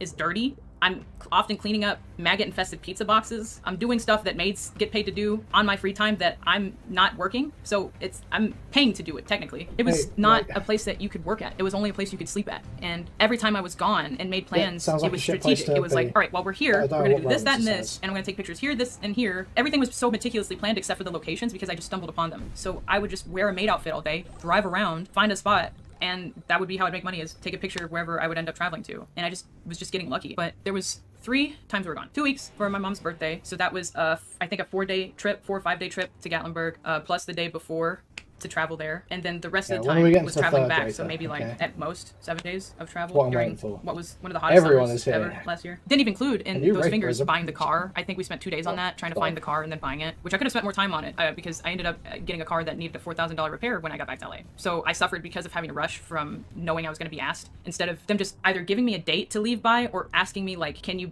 you know when you can be gone by? Instead, they would just say, you guys on a vacation again? Insinuating that we're doing it only for fun. It was never like, maybe they don't want to be around us or something. It was always an us problem, and I think that's why I still gaslight myself about everything. After we get back from the Smokies, I think we were back for a week or two. I want to say a week and a half. And then it gets to the point where Rav, I'm so scared for his depression, because he's still so broken about his ex attempting to take her life, that I like wake up and go to sleep worried that he's not going to be there. He's not like, he's just gonna like walk off somewhere and I'm not gonna see him, because that's the kind of stuff he was like talking about, because he felt so awful. And when someone's that suicidal, it's scary, and like it's hard to think about other stuff. Like, we got back and he told the boys, and they all were like, I'm so sorry, man. And after that, anytime it was brought up, it was like, it just kind of felt like he was being dramatic. It just kind of felt like this again. It was hard not to stay out of the office after realizing that our lives were becoming increasingly more difficult, and every time anyone at the office found out, they pulled further away. It made us feel like it was our faults and that we had something to fix, and we were trying to fix. These like your colleagues don't want to be like intimately involved with every traumatic aspect of your life. Like, oh my god. Fix it to the best of our ability, because we didn't want to be there. No one wants to stay in their car all the time. No one wants to be willingly living in their car all the time if they don't have to do that. Not when I already have half my stuff at a house and have brought over more from the other half of the United States. Like, that shows an intention, right? But it just feels like the whole time, anytime I was gone out of town too long, it was just a statement towards me being lazy. Me and Rav being lazy. Instead of it being like, I don't know, just literally anything, asking a question and talking to people like friends. That didn't happen. So, you know, I get this call. Okay, that's because you're mixing business and pleasure, right? These people have business interests and work lives that they're trying to keep up with, and you're like needing like constant emotional support, right? And I get back to town and I'm still getting ignored, so that doesn't help Rav either. So I came up with the idea about a week and a half after the Smokies that we should go to some mountains in NorCal about 5 hours north. It was, I think, a 3-day trip. We had already like taken a blow to our finances at this point, and it was just to get out, to get fresh air, to see a mountain, to drive around, to get out the Plex as usual, but also to distract ourselves from what was going on, and for Rav to distract himself for what was going on for him back at home. So I don't feel bad for doing that. I didn't have to worry about Rav wanting to die. I think that's worth anything for anyone, but it was still always just that we're lazy. It was never like, is he okay? Are you guys okay? Even if they were like disappointed in us, they still could have always came up to us and had like a heart-to-heart conversation, and just had every chance to, and never did, and refused to if anything. This is fucked. Do you want me to screen share, or are you just coming in for a brief Screen moment? share. This is fucked. Okay. You can contain yourself now. She said they think we're going on vacations just to go on vacation, and then she said we took a 3-day trip to go look at a fucking mountain. I'm losing my mind. Okay, we got the Stylo commentary. I do not necessarily avow what Stylo's going to say. Stylo's a guest on the channel. We were where they worked every day, and they still didn't decide to walk across the house to talk to us about anything important, and just left it up to Leighton and Jim. Mostly Jim, because Jim wasn't friends enough with us to take our sides on anything. Leighton would have and had said things in our favor against theirs, and I think that upset them. And it was around this same time, aside from the Creator Clash thing, that they really started to ice them. Around the same time they started to ice us. We get back from the mountains and no one talks to us. We are basically statues in the backgrounds of the house. And not that we expect people to like come chat us up all the time, but it's obvious when you're getting ignored. Oh, my friends weren't nice to me. It's like, is this really worth exposing? Are all these people getting cancelled because of this? Because they weren't like super supportive the whole fucking time? Is that like the bar we're at now? Is that enough to cancel someone? Is that enough to out all their private affairs? It's so fucked, man. We're like absolutely lost. Anyone knows what that looks like. So we become painfully aware that we're being ignored and just still trying to do our normal thing. I'm doing work around town, like just driving around. We're only in town for about another 2 weeks before we get a message from Rav's, what do you want to call him? Co-worker? Co-rapper? That he's going to be in Seattle, and that he wanted to work with him because they had music to put out and music to like make together. So since Rav had been going with me all these places to do my work, I was like, yeah, I'll drive, let's go. It's not that far, and it's like work. Like, Matt and Ryan know the guy that we were going to meet. Matt's gone on tour with them before. They found out about our plans to go to Seattle for work and put Jim in a group chat with us to get Jim to ask us, quote, like, going on another vacation? When are you guys gonna be back? At this point, this is like, they start calling them vacations. I felt as if like the things that I knew they saw in my timeline were clearly just being ignored because like I was obviously doing work. Even if you can't see Rav's music that he's making because it hasn't been released yet, I've been doing stuff. Every day on my timeline last year, you see me and I'm posting in a different state, getting like tens of thousands of likes, hundreds of thousands of likes. I'm not even trying to gloat. It was like amazing. That was the only thing at that time I was excited about because. What's that? These are vacations, bro. Yeah. Like, you can dress it up however you want. You're not working. You're not working for them. Yeah. Yep. This is the issue with like mixing like your entire friend group with like your whole work, right? You should have friends outside of work as well that don't have financial incentives involved in the relationship, right? It just seems like she's built herself into this fucked situation. And now it's everyone else's problem. Oh, I thought my friends would understand. I thought my friends would try to understand. No, these are your employers, man. Yeah. These are your employers first. This is your boss. Come on now.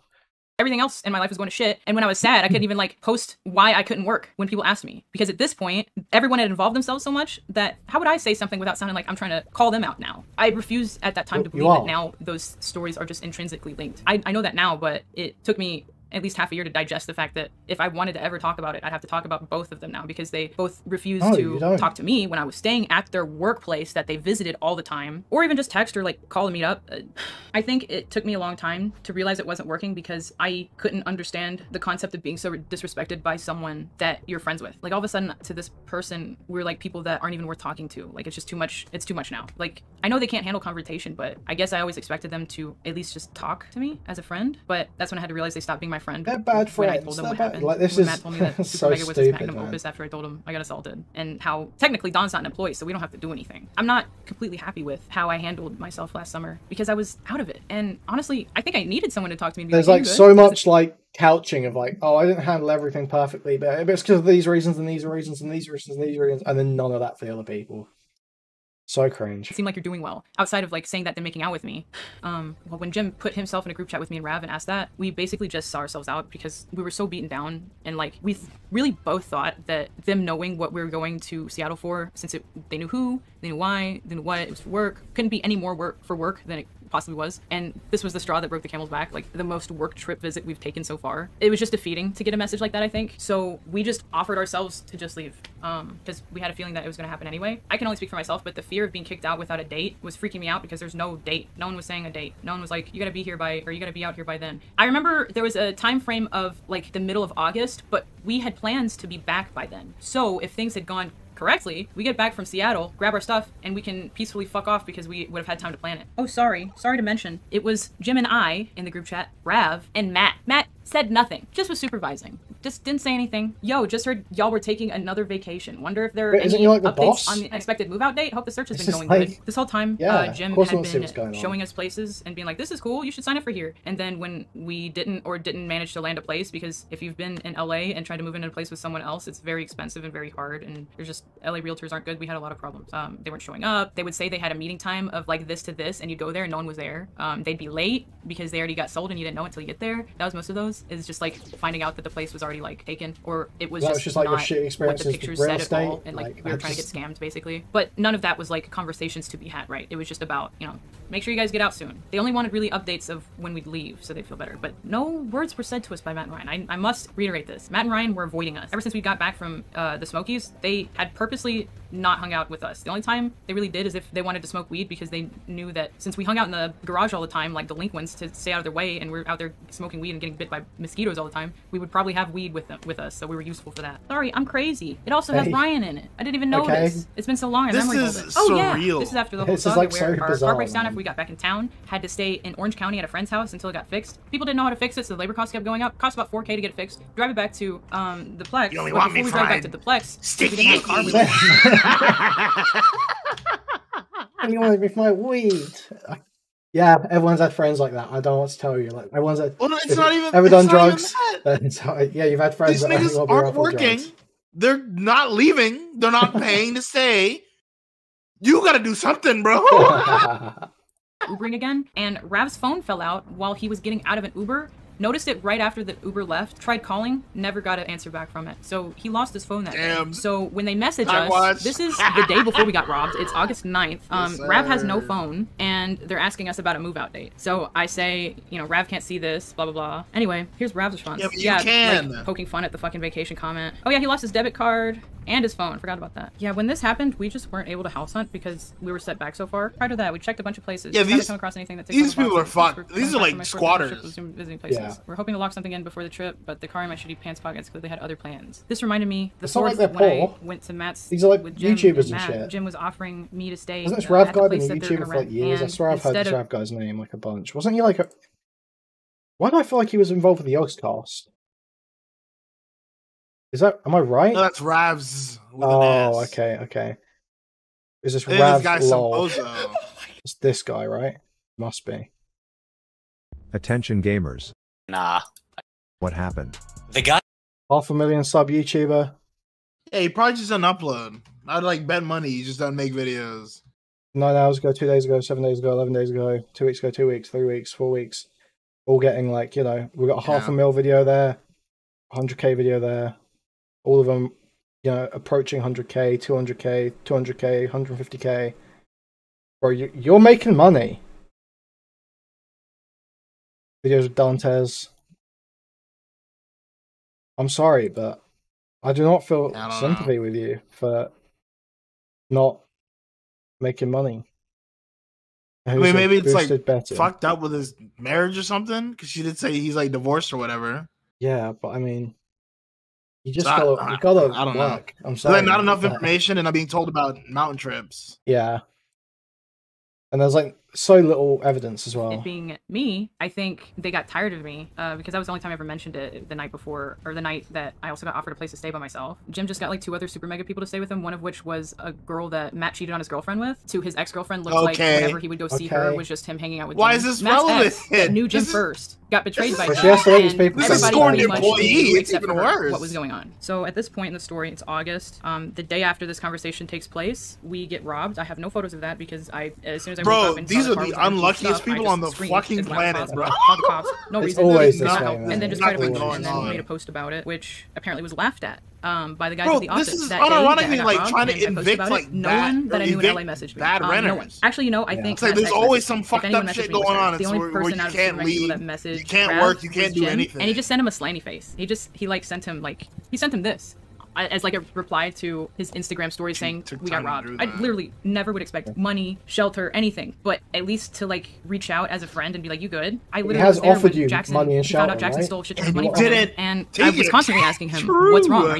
you good? You okay?" Only like once or my twice I think God, did he bro. actually say like, "Yeah, this is upsetting me," but it was like hard fought. It was like I got weirded out that he couldn't be serious. I guess I shouldn't have expected him to be serious about what happened with me if he couldn't do it about himself, and that was so. After we go to Seattle, get robbed in Portland. On the way up, the stuff we get robbed of: laptop, iPad, work clothes, makeup, toiletries. I'm a model and an artist. What Those work are all the clothes? things that I need to Oh, make money in right. the world. Never So mind. at that point, OnlyFans. priority number one Yeah. was no longer finding a I'm place to live, thinking, but like, just buying those things so I could Starbucks, make the money smock. to get a place to live. I don't know, not my proudest moment, not anything anyone should ever have to go through. And it just is what it is, but the reaction to it didn't They need to be took the way my it was, Macatzer outfit. unfortunately. If anything, can I it made work? me realize, like, oh, this is real. Like, they're not fucking around. They don't care. I've got Okay, nothing to and drape it was my funny pussy enough this year, in. too. Stop. I reprioritize my plans after having something that bad happen. Some say you need to fall to rock bottom. When we get back in town, there's a group chat where essentially me, Rav, Matt, and Ryan are all going back and forth, and it's basically Matt and Ryan telling us all the things we did wrong that made them not want us there anymore. After both we got kind of kicked out, like nicely kicked out, and robbed and not contacted by them after, their next correspondence is like telling us we were dirty. We were dirty. The people Yeah, you that suck. would spend hours cleaning up the office from when guys would order every well, this single is day, so often don't throw it away. irrelevant. They have a person come by, but it's only once a month, so you can imagine the mess that gets made between the time,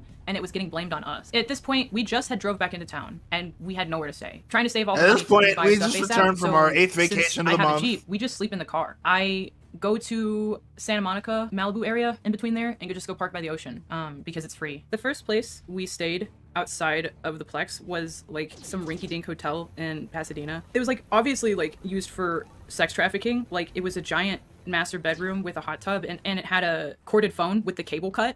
So we were there for like a week or two, paying like Nice. extending it day by day because we weren't finding places to stay. I think it had been a bit, and then we get no message, so we had to kind of decide to reach out. After everything, we had to reach out to them. Ralph said, "Boys, we are back in LA, or we came back to LA yesterday and are staying in Pasadena for the time being. We'd love to talk with the two of you soon. Things have felt real weird between us lately from my POV, so I just want to make sure we were all good. We could drive up to y'all even today if y'all wanted to be able to make time for a conversation. Hope y'all are well. Oh, and congrats on managing to reach a settlement with Jackson. Hopefully that'll be a huge load off y'all's shoulders. This is at August 23rd, 3:14 p.m. Yeah, they've got like this lawsuit going on about this ghost stole from them at the same time. Like, why is this not being included as like a mitigating factor? You know, like, yeah, she's got, oh, my dog was dying, so you know, I didn't do anything right the whole time. But then when it's I'm about gonna go see them, my mom. it's like she doesn't include this anywhere near as much. Like, I don't. 24th at almost 1 I guess p.m. it feels like it's more Boys, about SuperMega than it is about, you know, the people who like raped her. yeah, Like she dropped in that second guy sexually assaulting her at that party, and then it's just and moved on. never referred to again. We're talking Yeah. about vacations. And then there's no evidence of that either. Like, she's not included any discussion about that whatsoever. Like, I'm in awe, man, frankly.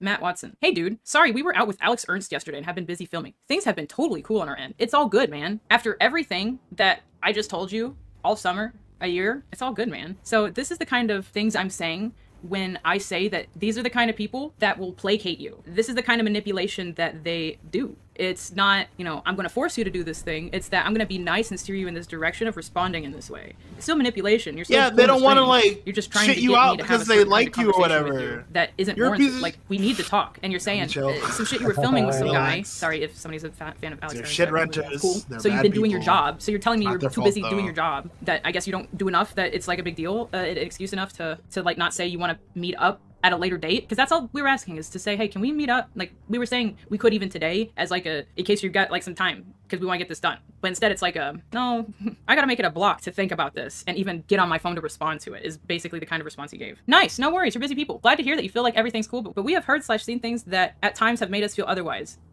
I feel like a conversation would be good to have to help address any misunderstandings and or grievances that might potentially exist, regardless of how small, you know? Besides, we haven't talked in forever. Matt says, I'm not sure what you would have heard or seen otherwise. I'm sorry if anything has come across that way. We have no grievances on our end. At the time, I was mad at Rav for responding this, but now that I look back, it was just because I was scared of making them mad and scaring them off like little birds or something. But Rav was just being playful because he was trying to point out the fact that, well, Ryan hadn't even responded at this point, but Matt was totally avoiding the point of us messaging them, which is the fact that we were like, hey, can we meet up? And Matt's like, I'm doing YouTube. We're all good, man. It's all totally cool. And it's like, that's not an answer. And so I get why Rav felt like that was his only option, because when you're around people like this all the time, you get brain broken into trying to be nice all the time. So I think this was his way of trying to be like playful and nice and bringing up a serious topic, because they're so avoidant that when you do stuff like saying, hey, can we have a conversation? They don't respond. And then when they do, it's a throwaway response that, you know, they're doing stuff they would be doing even if you hadn't messaged them. I'm doing work, guys. Congrats. So Ryan gets really real with it the next day at 5 p.m. just about. They had to spend a day and a half chewing on this. The way these guys like do group chats is they all go in the office together and say and like play football and like make a plan and like who's doing good cop bad cop ass shit. Very manipulative.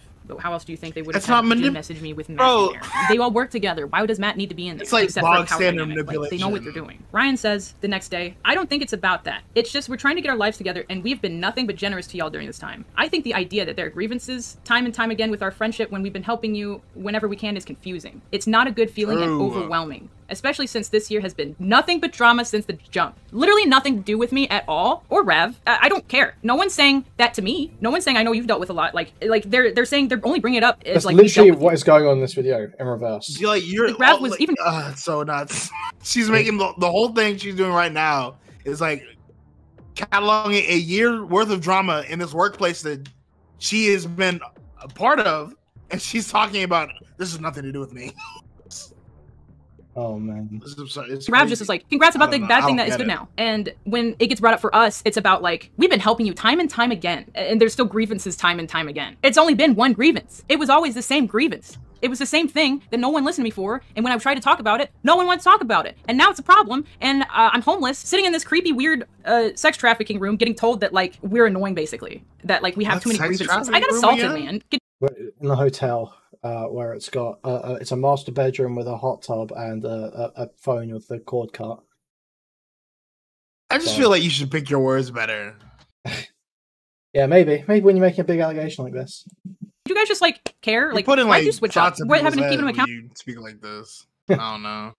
Ryan. Like, this year's been nothing but drama since the jump. For you, I don't think they relate to anything bad that we've been through. And the one thing they could, which was Rav's partner attempting to like take themselves, was Daniel, their friend Daniel. Matt's like at least twice in front of me, separate times we'll hang out with him, has called Daniel a coward. So no, they don't care about suicide. They don't give a shit about suicide. They only give a shit about themselves and who they can make jokes of that are under them that they can get away with. We know that your intentions are mainly to air grievances with us. So it feels odd to throw in the secondary objective of hanging out when the whole— Are you gonna out like every like manager at work who's like when someone has to take some time off because something bad's happened in their personal life, that they're like, oh my god, I hope they're back soon.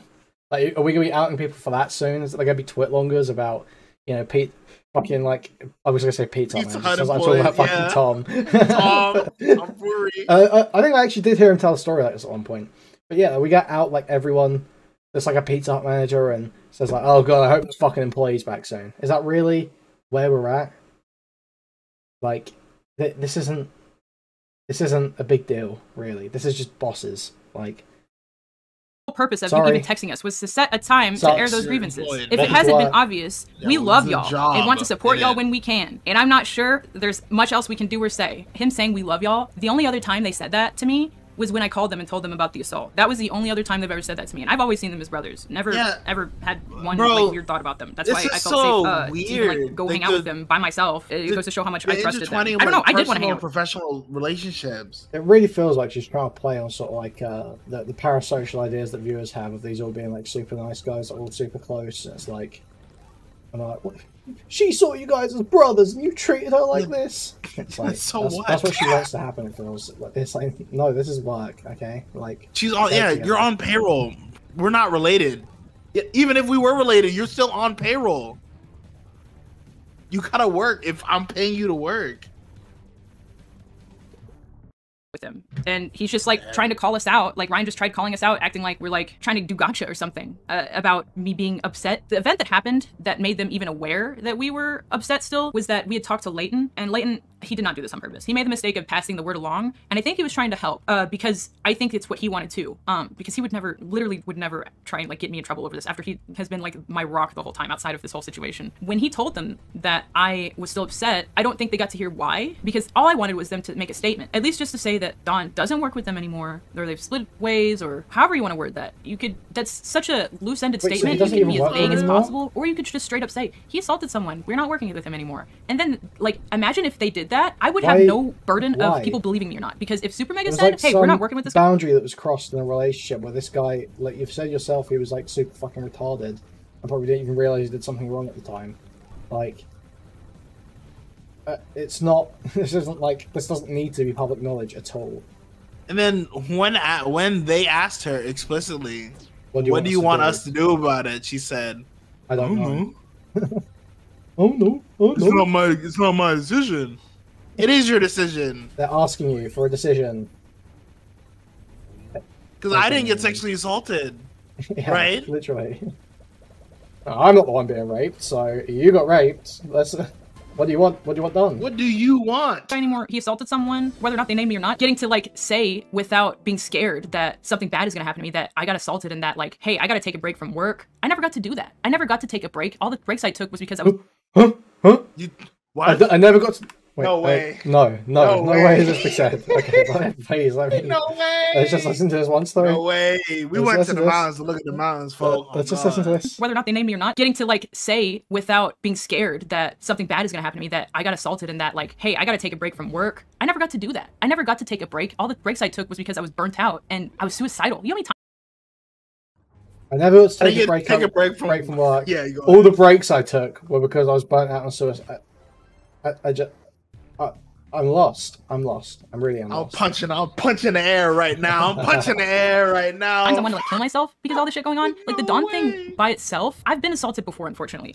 It's an experience I myself can handle. But when it has to do with other people and be able to tell how they think of you through their actions, it becomes unavoidable. Like, I don't have to see Don anymore. What he did to me, I don't have to think about. But when someone is treating me actively different all the time in front of me, my only friends in LA that was my only plan of like staying somewhere, again. My only like safe place, didn't want to help me, said they did nothing but helped me, and then gaslit me about it and made me homeless. Because like, sure, maybe saying made me homeless is like maybe extreme, but one, how else would you say that? Yeah, it is extreme. We could have talked. When they offered Literally to pay. all we had to do was do this. We tried doing it even after and they still didn't want to. So how do you get someone to talk to you when they refuse to? You just can't. And when that person or people are responsible of the like land that all your worldly possessions are in that haven't been stolen, you kind of have to like work with them. And they were refusing to work with us. There's a point in time we get into town, we just don't have access to the Plex. There's at least over a week of time where we have no stuff. I can't get my computer. I can't get my extra clothes that I have in California. Anything. I just can't function. And because he's talking to Alex Ernst. He's making a video with Alex Ernst today. Sorry. Yeah, exactly. Like Dan's saying in chat, like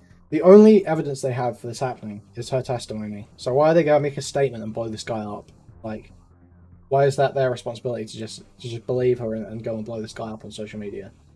That's crazy.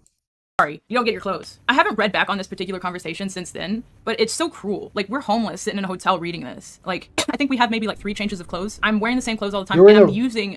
You're in a hotel with a hot tub. Let's stop pretending you're out on the streets, okay?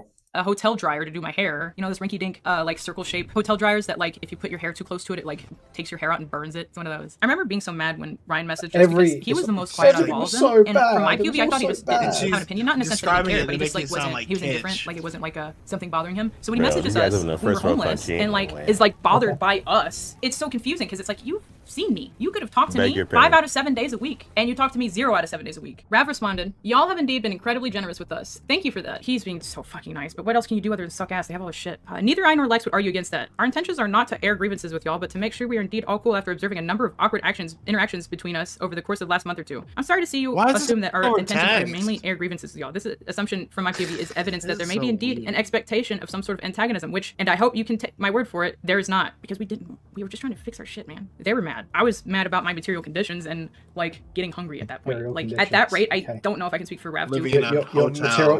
material conditions is living in a hotel room with a Basically, jacuzzi. And that's one. It's basically a third world hovel, and they're eating dirt It's like a cakes mud for hut, sustenance. basically. They're literally in a mud hut. How could But a lot SuperMega of do days this? we were just sitting in the hotel room talking about the boys. Meanwhile, they were like laughing at us. We didn't know this at the time, but we were just like, I wonder if it's gonna work out, because those were literally up until that were sitting in a point, that was hotel our room, that was not everyone we knew in working, LA. I understand not trying this year to has been fix the incredibly tough on y'all, situation. and We're we both talking hardly about don't mean to add onto the television. stress and That's anxiety cool. any more than we already That's have staying based. at the Plex for as long as we did. The fact that we felt, you can consider this co-wrote, since I was like, every time Rav would send a message in this particular group chat, he was like, this look good. The fact that I get assaulted, tell them about it, and they essentially kick us out, they all butt kick us out of their place, and get suspicious at us being like, hey, we good, to the point where we have to console them about their year being hard. Insane. Like, what are these babies we're talking to? Like, why do You're you have asking to for them to console you. Why do you They're have to ironic. console someone for a hard year? What are you, a kid? Like, they got stolen from. Ironic. Right? And we're having to tell this to them right after we got robbed. They're not saying sorry to us. They never said sorry to us, actually. They made fun of us. Strange. They It's didn't only rob you, okay nigga. for you guys to have a hard year. Never, the person who got assaulted or the person who's, like, dealing with suicide attempts. I don't know. I know you guys don't give a shit about either of those Seven things, breaks. obviously. But the one constant they can give a shit about is their fucking selves. What kind of bug is this? The fuck was that? A lot has happened to both Lex and I Cut that individually out. and mutually Cut over the that out past of few your months, too. We feel like allegation amidst video. scrambling Are to you deal with our joking? shit, we Cut like sadly most lost of this out. There's no reason it should be 2 hours and 15 minutes. with y'all. I know that y'all have been busy with your life shit and work too, so I wonder if you'll share that sentiment. I opened up this group No, chat to 30 take minutes steps to towards go, remedying that. 1.5. All this peaceful talk Rav does is met We're with getting a close. text back from Ryan saying, we were told that y'all are still upset with how we handled the Dawn situation.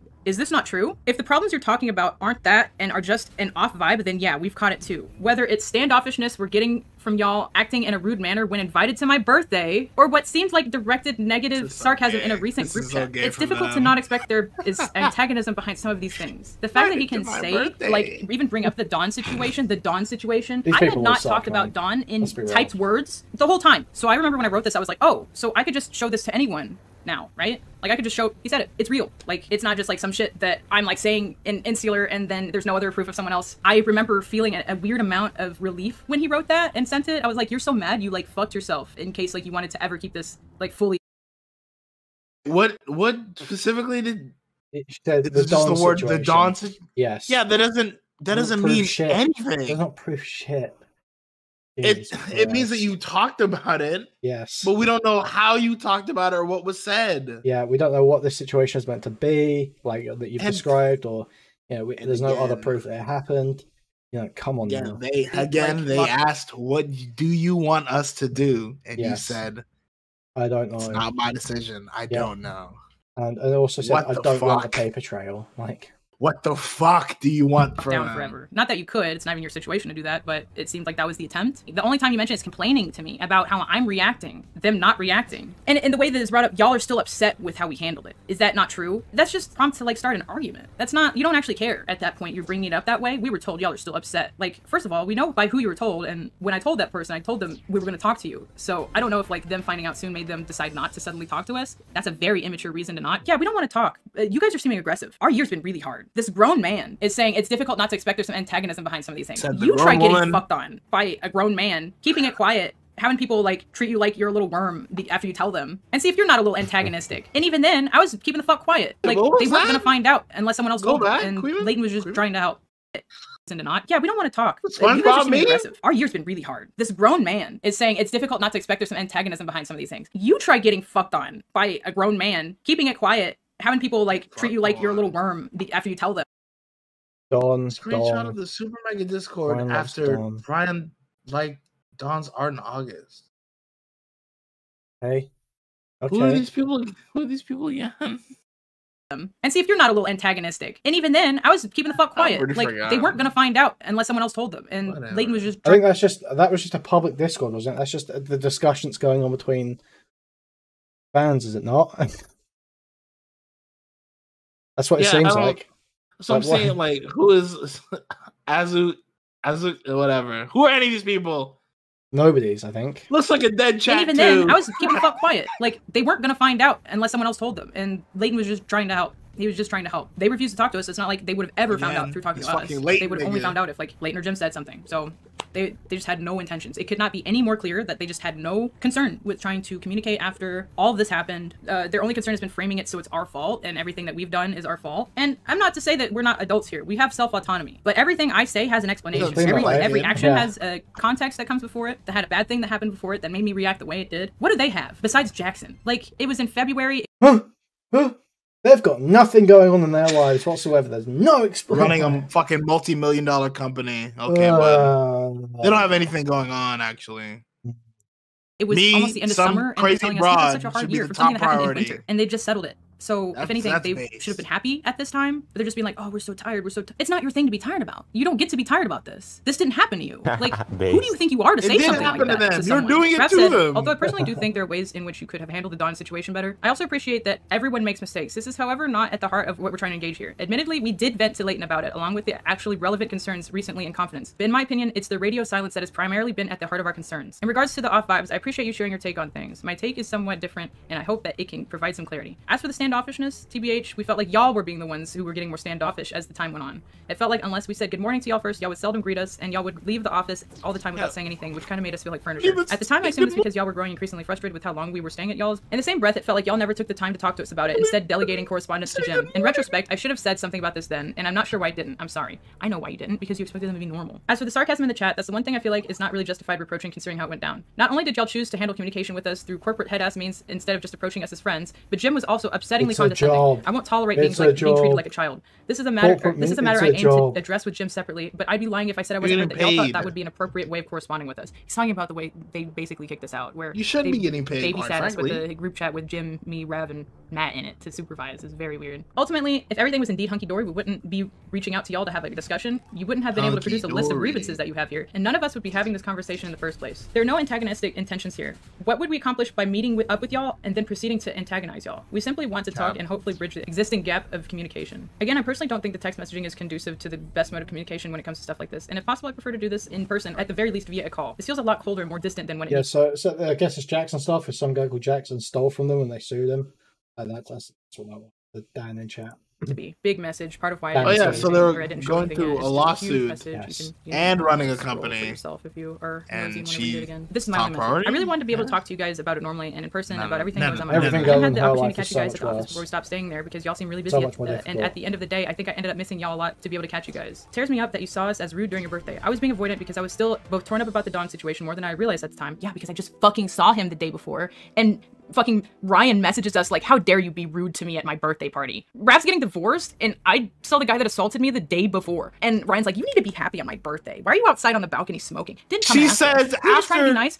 Unironically, without a hint of irony, saying, you wouldn't say good morning to me. Yep. This is absurd. This is They had invited us, surreal. and we wanted to be there. I was excited to go to his birthday. This might be I'm pretty one sure of those how it ended up being self-centered slipped out to people I've Leighton, ever seen. and I was happy when he got there too. I was happier when he got there because he's one of the only few people I like talking to, and we all just sat outside on the balcony. And apparently that's rude. Not only is it something he noticed, that you can just have left it at that, it's rude. Fuck your birthday, man. You're like 29, 30? Fuck your fucking birthday, dude. Grow up. Go to round 1. I'm very insulted reading this again, because I feel like I've just been taken as a sucker, which I haven't. They totally have been, but it just always becomes obvious. Regret, I think. It's been. It's like, some obviously very bad thing happened to you in a relationship. I'm sure it really sucked. It seems like that is absolutely your interpretation of what went down. And it's going to be traumatic, sure. But you're making it literally everyone else's problem and belittling everyone else's issues and then complaining that nobody's coming to, save your mental state. It's not other people's responsibility. Certainly not your fucking boss's responsibility. Hard to do this because I just get mad that I've been thought of so stupid before. And maybe I was, but the way that they treated me to do me the way they did is just so blatantly wrong.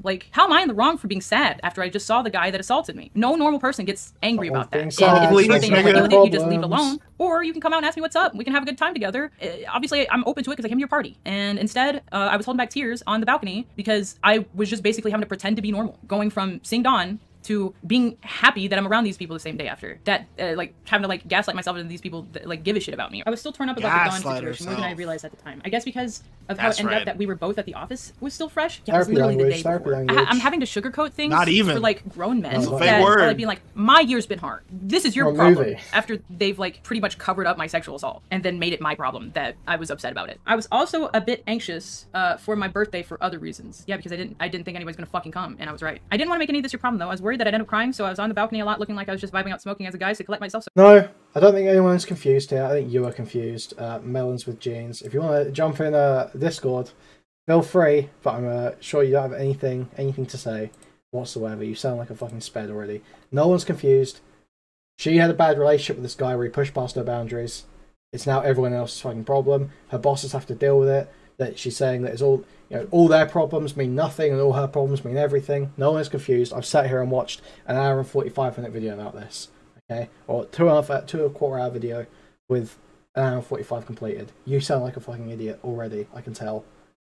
I wouldn't ruin your party crying, because that is the truth. In hindsight, maybe I shouldn't have come, because I hate that it came off as rude. The reason why I came was because I want to show you that I cared about you by being there. But I understand now, my execution was wrong. God, I'm such a fucking cuck. And it seemed really careless, and I'm sorry about that. Why am I being so gentle for people that have never been that gentle for me? I was telling Rav all night about how I wanted to see you, even though I thought I wasn't feeling the best. That's so crazy for her to say that when they offered so much money. I never said anything to you directly. They actually offered to pay that's my fault. for a new I do place believe that, for because I was talking to him like, I didn't want to go, because I was sad, and I was like, she didn't want to be around this guy. So they were like, oh, how about we pay for a new place for you and give you like the first few months of rent?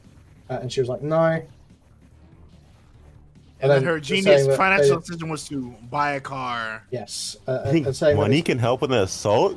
You think assault is that? Her issue was that she didn't want to be around the guy. Stop. Yeah, and they're literally trying to make a business work. Yes. You think you could buy out a woman's assault with money? Yes, you can. Dehumanization. You can, yes. Everyone has a price, Kenny. Go and see Ryan. And we did, but apparently that wasn't good enough for him. I needed to be on smile mode way harder. A lot of anything I've talked about to anyone else, mostly just stuff I'm still getting over. Not really anything anyone can do about, I think, copium. And it honestly really hurts my feelings that it was brought up to you behind my back in that manner, rather than us being able to just check in and talk. I don't recall ever talking to anyone about how I felt without stating the clear intention to talk to both you guys in the same breath, which is true. So having someone take that agency from me is really upsetting, because that kind of stuff always comes off as malicious rather than something you do for advice or out of anxiety or anticipation of having a harder conversation. I've also contributed to not being available, though, because I've tried to stay out of both your way as much as possible and keep my focus on work, which probably came across as fucking off and not wanting to talk to y'all, and I apologize for that. They have my number. I think I was probably trying to be less present because I was worried I was distracting you guys from work a lot of the time at the Plex by being in the way already with me and my stuff, and I didn't want to be any more of a burden than I already felt like, and I think it just made me seem more aloof than anything. I'm sorry we weren't able to talk about it until now. I hate to bring things up this way. I know y'all are busy, so I don't expect to be able to talk in person about anything soon. Parentheses, also... Like, there's not even any reason to leak any of this. It used to be that someone had to be abusing their power. Now it's just, oh, these people can't have bad friends while they were also my bosses and co-workers. It's not very inviting if you think someone is singing antagonistic law. What is the I'm reason just like for sucking their this? asshole right now, so they'll give me my stuff. Other than just blowing them up. I'm glad to be able to talk about it now. I just hope that with the nature of texting seeming rather cold, what I'm trying to say is coming across as anything but trying to let you know I've not meant to cause any hurt, and I'm sorry if I did. Sad face. You can have all this text for digestion. It's just reasons. vindictive over Text, relationships that went keep bad. the text man away. That's it. Matt said, how long was this? A day later, I think? Yeah, they didn't respond for a whole day. My last response was on the 24th, and this is at August 26th, 3 p.m. Matt said, in terms of not saying hello or goodbye, it really isn't anything more than just spacing out and being wrapped up in our own worlds. It just doesn't mean anything. Like, talking about your coworker best friend versus the people you have staying at your office that is a house. Two different things. What a stupid sentence. Ryan and I don't even say hey to each other half the time. To all of us, you guys seem incredibly closed off and quiet, which is totally okay. But when you're being distant and we don't know why, I'm not sure what you expect back from us. You don't know why. True. Either they're lying or they just have never listened to a word any of us have said. Rav multiple times has gotten the magnum opus line from Matt himself, including one time at around 1, outside of around 1, when we were all hanging out and he like pulled them aside. He said that to multiple people and he's gonna say, we don't know what you expect from us. Okay. As for how we handled this in that corporate... Yeah, they don't know what you... They've offered everything. They've offered everything. I don't know. Like, can she step out of her body for like a second and like listen to the words she said? Cannot. She's said they've offered her a ton of money for a place to stay to get her away from the guy she don't want to be around. They've asked her explicitly what they want her to do. She fucking leaves work many, many times within a summer, goes on vacation to go do fuck knows what. She isn't working. She's driving around talking about I can't leave because I got robbed, and he lost his credit card, and he lost his phone, and to see way my bank account set up. Fuck off, bro. What could they think? What do you want them to do with the information you've given them? Okay, I've just checked the sped in chat. It was saying, I think you're a little confused. Is a failed non-binary Twitter artist. Nice one. No. I'll leave that there. Head-ass way. You need to understand that this isn't just a friendship issue, but a work issue. You are staying in our place of work. So if you were a better manager and a boss, you would have had an end date for us. Like, that's why we left, because we weren't being told today, and we were so scared of how unpredictable these people were without trying to communicate with us, that we're just going to end up without, like, they're just going to say, hey, you guys gotta go. How are we supposed to know? Yeah, it was corporate head-ass. You're our friend. You don't need Jim to say that. He's not the boss. You're saying that as if Jim is the boss. Yeah, you actually have to be a mental child to, like, be fully bought into what she's saying here. What is being said here? Need Jim to say that. He's not the boss. You're saying that as if Jim is the boss. Like Ryan and I don't even say hey to each other half the time. To all of us, you guys seem incredibly close up and quiet, which is totally okay. But when you're being distant, we don't know why. I'm not sure what you expect back from us. That's how we handle corporate head. That's why you need to understand. This isn't just a friendship issue, but a work issue. You are staying in our place of work. Yes! Jim was hired to be able to communicate things for us. Jim has offered to talk to you guys for us since he had done it in the past. So it's like a HR guy, I guess, sort of like playing that role. We were also in the group chat. Yeah, in the group chat so we could talk too. If you were crashing on my couch, obviously, yeah, this is like totally fine. This is totally reasonable. This is so reasonable. Jim was hired to be able to communicate things for us. What is he, a fucking clairvoyant? We're your friends that are staying in the room you play games in, dumbass. Bro. Like, Hey, what do you mean? Jim had offered to talk to you guys for us since we had already done it in the past. When? About what? Show me. Work a real job for like 6 months, please. Work a real job for like 6 months. I'm begging you. Well, she couldn't. It's not possible. She got porn online, yeah. Well, I didn't mean that. I meant that she's not built for that. You feel She ain't me? built for that, that's true. This She is, ain't built for that. You feel me? someone who's emotionally stunted, it feels. Okay.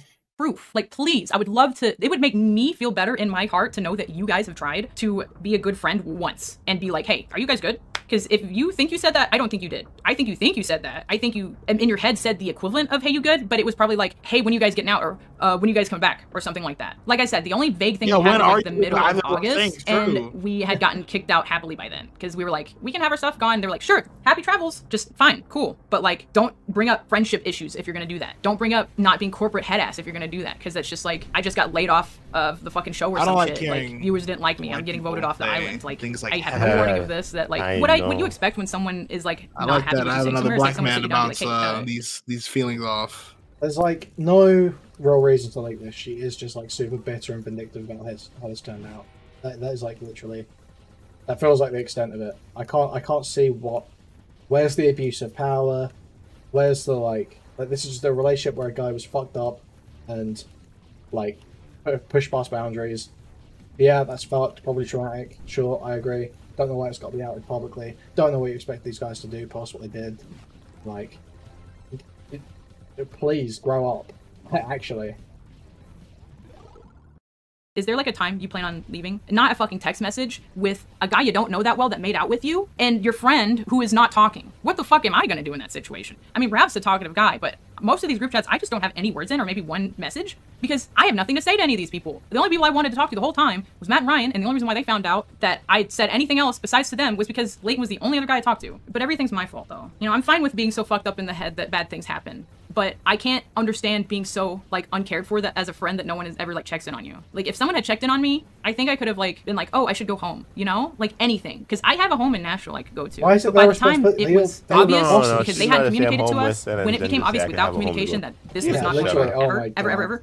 I was too broke to go back home. I had to buy all my stuff back. It just wasn't an option anymore. And then even if I wanted to just leave town, all my stuff was still at the Plex, so I was trapped. Homeless. The only option I would have had is if I had a friend that would have let me stay with them, which I did do for a few days. Granted, we did have less money at this point, so it like compounded the issues, but more issues where it was like, there's a picture of a different place type thing, and you go there and it's not the right one, or it seems very sketchy, just mostly shit like that. But also the days that we were there at our friends, we were mostly just kind of recovering because we were not having a good time. It was Jim had offered to talk to you guys. Exactly. That's the thing. Is like this is like they actually get fucked over this. I hope we realize that they are going to get fucked over this. For what? For what? This happens every time now. It's just literally woman says thing, and everyone's like, "Yeah, we need to It's the truth. Totally fuck these people. That's like, right. When they haven't even really done anything wrong. Like, even by her testimony, they haven't done anything wrong. If you just like stop and fucking pay attention for 5 minutes. Or 2 hours, already done in the I past. guess. We were also in the group chat so we could talk too. If you were crashing on my couch at my house, obviously I would talk to you one-on-one. But we saw this as a work-related issue because you're in our office. I just don't think anyone wanted to deal with it alone, and no one wanted to be the bad guy. We're trying to best run our business. I hope you're able to see where we're coming from. Is that why you guys don't work and make videos? Because you're trying to do what's best for your business? Because I definitely see... What you is also part don't of work. Are you... Oh! I'm gonna come. This is so crazy. This is insane. I understand that both of you have been through a ton What of do you issues, and I really YouTubers feel think for you're you. working It's by been a making shitty year for YouTube everybody. So I have to videos? add that in, just about, you know, when it's about you, you don't say anything crazy about me, but when it's about me, you gotta say something about you. You just have to. We really do care about you as friends. If that hasn't been obvious with the support we've consistently given you by letting us live somewhere that was full of trash. Offering to get you a down payment on a house and several months rent, maybe? Bro, you weren't supposed to live there. It's like a workspace. Yes, yeah. I didn't tell you to clean it up, bro. And no room and making us feel uncomfortable about it, and then making us feel uncomfortable about getting assaulted and then not talking to us while coming to work every day. I'm sorry that miscommunications have happened, Ryan. You didn't come to work every day, it's very though. obvious that these messages, you see the time, Friday, 3:18, and Ryan's message were coordinated because Matt's is so long, it seems like it's like half Ryan's words. 3:18 he sends that, 3:25 Ryan sends his response. So they were typing them at the same time. Just obvious what's going on from, like, I just live there, I know what you guys do all day. You're just both sitting in the office looking at each other's phones like, this looks good. Ryan said, don't you think that I won't That's what you were doing. She literally admitted that's what she was doing. Bro. Tolerated being treated like a child is a little far reaching. Y'all consistently left messes out or in our fridge, parentheses, rotting food in the kitchen and fridge, bags of trash sitting out, etc. It's not about being treated like a child. It's about acting like an adult and respecting the place we were happy to lend to you, which again, is a place of work for 5 other people. Hello? Yes, maybe you shouldn't be inviting people to stay at your work then. Isn't that like your responsibility to make sure that like Bro, that's something you can handle or not? We did not take money to leave. What are they supposed to do? But it's like simultaneously like, why are you kicking me out? And also, why did you invite me to stay there? This is fucking crazy, son. Dude, I don't know how anyone posts stuff like this online. I don't know how you bring yourself to do this. Well, it's probably because you're a terrible person, let's be honest. I'm fucked in the head. Dude, I'm so sick of that shit. Not leave messes in their fridge. I order food at like dinner time or later because I would stay up a lot when no one was around so I could enjoy being normal. Order late night food, fall asleep, take it out the next day. Or, you know what? Fuck it. If it did sit, it sat with the piles of trash that were beyond anything I could ever make myself. I'm talking like up to here, like up to my waist, trash cans piled over with trash, more trash, because apparently they only liked Leighton taking out the trash. It makes it easier when one person does it. I remember feeling insane when I saw it. I remember I wasted days of work to clean up after them. Because it's probably a big trash can making all the messes. It's like, bro, do you just get amnesia after you eat and walk away and think we did it? Because like that's just not the case. They kept it so tight. They were so mad they weren't talking to us, and this is apparently the culmination of their qualms. Is that birthday, the corporate head ass thing is not right, even though I got an employee to throw my friends out. Getting mad that I got mad about the Don situation. Rav basically just ignored Ryan, I also forgot his name, and said, I appreciate your perspective on the hello goodbye stuff, and I'm sorry that y'all felt we were distant. Aside from the last day we saw you, I think I was cordial to everybody, and I treated y'all as I would anyone else. It's not like I carry around any resentments or ill will towards y'all, and I apologize if my conduct has ever been put into doubt. Rav's too nice. I personally think there's nothing wrong with expecting your friends to not delegate what in my opinion is a simple communication when you see us all the time. I'm sure you didn't mean any harm by it, but it hurt regardless, and I'd be fucking up if I just kept that to myself. With all that said, I'm very sorry that we put you in an uncomfortable position of having to ask this pleasure to leave in the first place. I wish we moved out sooner. I felt incredibly guilty about it for a minute now, because we were. That's part of why we're suicidal, because we're like, why the fuck is like life fucking us to where we're not getting a place now? My ring lights are attracting bugs. Always given y'all the benefit of the doubt on any and all matters when we weren't sure how you felt. And at the time of reaching out to y'all, we were confident that a conversation would help clear any awkwardness between us. I like to think much of it now has. I hope you feel the same way. And guess what? They didn't respond. You know, the rest is definitely not responding to that. They did not care. We can wrap this up from here, I think. I don't, there's only so much I can talk about. My brain being broken. Why are you talking about all of this? Why? I had so much stuff, I couldn't fit it all in one trip to go. So I had to drop off some of it at a storage unit. We moved to Airbnb in Hollywood in September. And September was the last month I stayed in LA until I was finally able to get back home. Ethan helped me with my laptop. I got my iPad back. We did streams for Rav's equipment. It was his, I don't remember. Oh, he got a Mac. He got his MacBook back because his was less expensive than mine, so it was easier to raise. Actually, one thing I never mentioned was I was robbed on August 10th and had just solely from my post, enough money sent from followers and like fans between the both of us, amazing, that he was able to go buy a new laptop first. We go in, and because he's from the UK, oftentimes during the summer we would have this problem where card readers wouldn't work. Sometimes it just wouldn't let him get stuff. So we go to the Apple store, pick out the laptop. Stupid UK banks, bro. Wait, what does that even mean? I don't have any fucking idea, man. I've literally got no idea. Because he was from the UK, we would have this problem in summer sometimes where banks wouldn't accept, where the card readers wouldn't work for us. I'm lost. I don't know what that means. I've got no idea.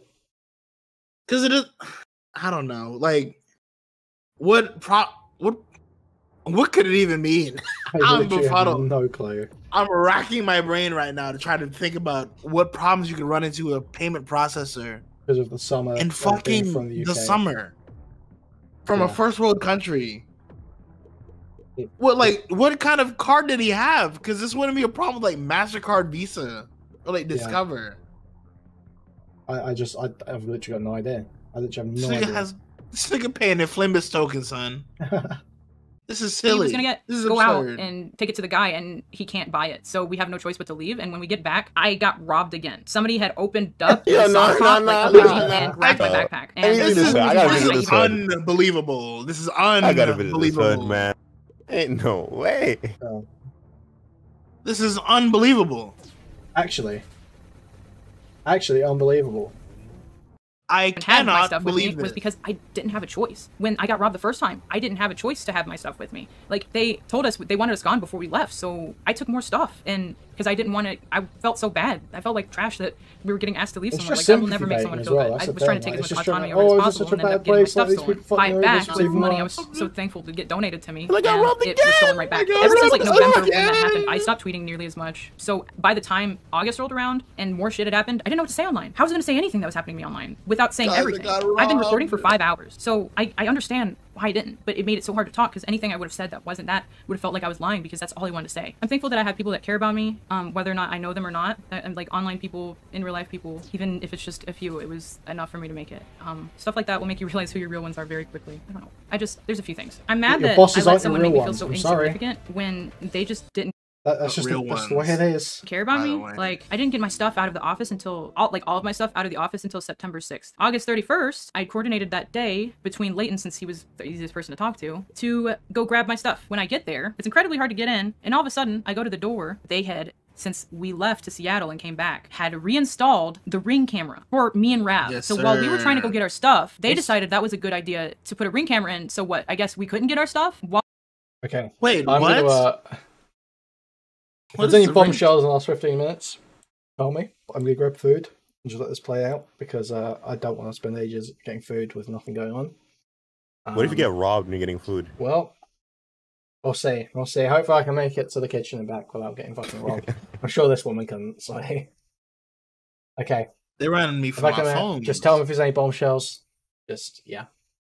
While we were extremely down bad and homeless, had no things. Down bad. And when I'm there trying to get a hold of someone because Jim isn't answering me, I checked my text a little late. Matt sent me this. Is this a friend to you? What are you guys doing at the office? Leave the key at the front door. I didn't see these texts until 10 minutes later. And within those 10 minutes, I'd already been to the door, and Matt turned on the app from his phone and was like, "What are you doing here?" So I get scared to shit because I've never seen a ring on this door, and then all of a sudden Matt's being like speaking to me in this like crazy like they should have changed rough the locks. voice. Fuck these Don't niggas. know if he was lit or what, but it doesn't matter either. It was very crazy. I don't know if he thought it was Rav and he was trying to talk to me like that, or if he was really just, I don't know. It was very weird. So I started freaking out because I was the only one packing because Rav didn't feel comfortable being there. But instead, I get freaked out and I just message him a bunch. I didn't have anywhere else to get my replacement things sent, so I was still getting like backpacks and work clothes sent to the office that I was like, hey, I need to pick these up. Next day at almost 7 p.m. Hey, I'm really sorry about my tone. Wasn't sure what was up and Leighton never told us. I appreciate that. Would love to talk sometime. Right now is probably the worst time for me, but down the line for sure. That was a lie, by the way. That was September 1st, and he was just lying to me. September 4th. Hey, sorry to bother you. Just wanted to ask, to check in and ask if I could grab some of my stuff from the office. We'll be shooting some pics and videos today at an abandoned water park a couple hours away, so I want to grab my camera and Amazon stuff I got sent there. Hope you're doing okay. Yeah, I was asking for permission to get my camera. Like a day after. I said, ended up not coming over when I mentioned it. Would anytime today be a good time to come by and grab some stuff? I can come by myself. He responded, yeah, I think Jim will be there for a while. Just text him just to be sure. I just bounced and saw this. That was at 4 p.m., 9, almost 10 p.m. Coordinated with Jim. Thank you. I just left a little bit ago. I grabbed everything and threw away a lot of stuff that was in around the garage. Thank you so much for letting us stay here. Hope you're having a good night. When we were gone, he started talking to me more, and I felt like it's easy to be like, oh, we're normal now. Thank you. Take care. What's y'all's plans right now? I say, gonna stay at Airbnb to work at while figuring out a living situation. He just didn't respond until I told him I had you have a 7 days to live dream about him for reference.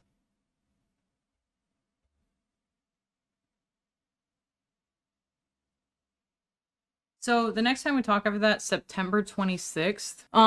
And at this rate, I'm nearing the last week and a half of my stay in Hollywood. Matt is a big telescope guy. I don't know if he is actually, but I thought of him, so I sent him a thing. It's a thing I do when I'm trying to be a friend. And I'm a simp, I guess. I don't know. Sucks. He said, yes, I'm so excited. I'm gonna look at it. How have you been? Let's hang soon. I said, I've been better than we last talked. I'd love to see you and catch up. Let me know when you're free and I can drive over to your place so we can meet up and do something fun. How have you been? I've been better, trying to reevaluate a lot about my life and myself after the last 6 months, and it's been hard, but overall positive. Would love to hang. He just kept saying would love to hang, and so we just kept saying it back and forth. He didn't mean it, but the AX SuperMega video I wasn't in I was replaced by the girl he cheated on his girlfriend of 4 years with. So not only did he cheat on his girlfriend, broke up to say with her, this, and then she found out after because Jim was living with the new girl. Well, she's still friends with Jim.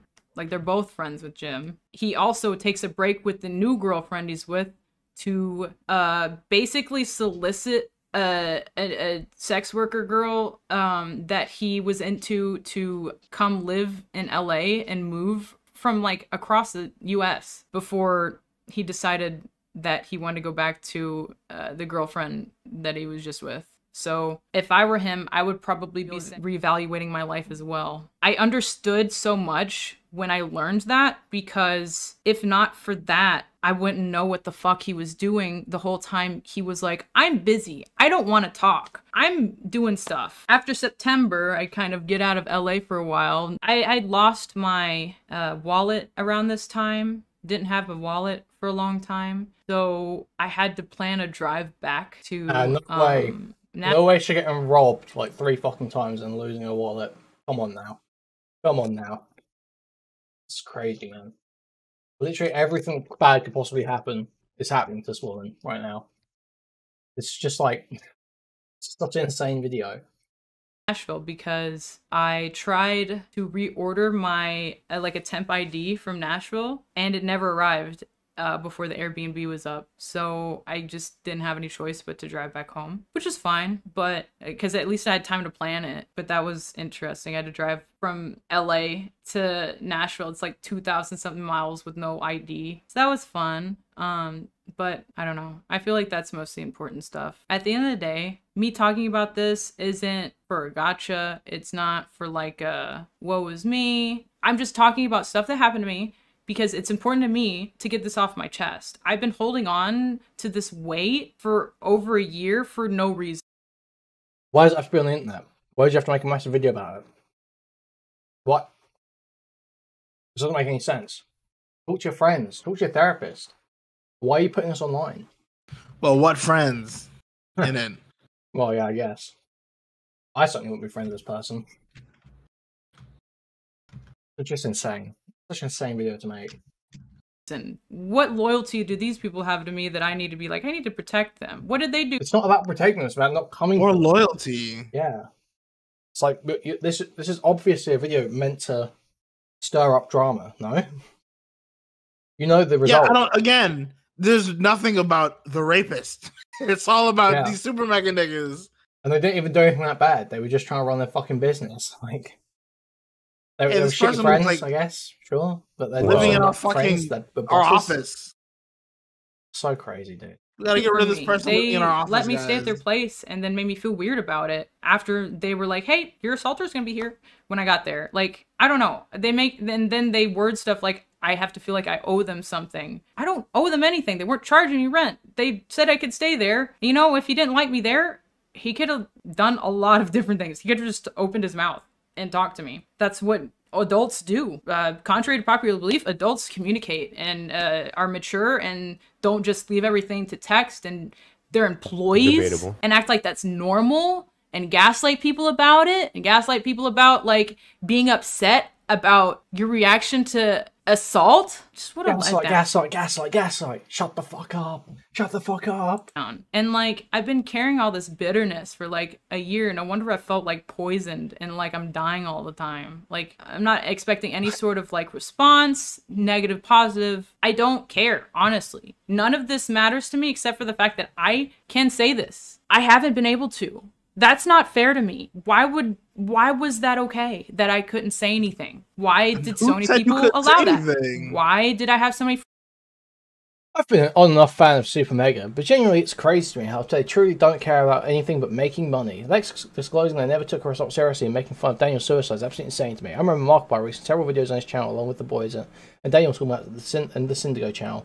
The overall incessant lying to save face is egregious. I'm glad this is all coming to light. They don't care about anything other than making money. Yeah, it's a fucking business, you dipshit.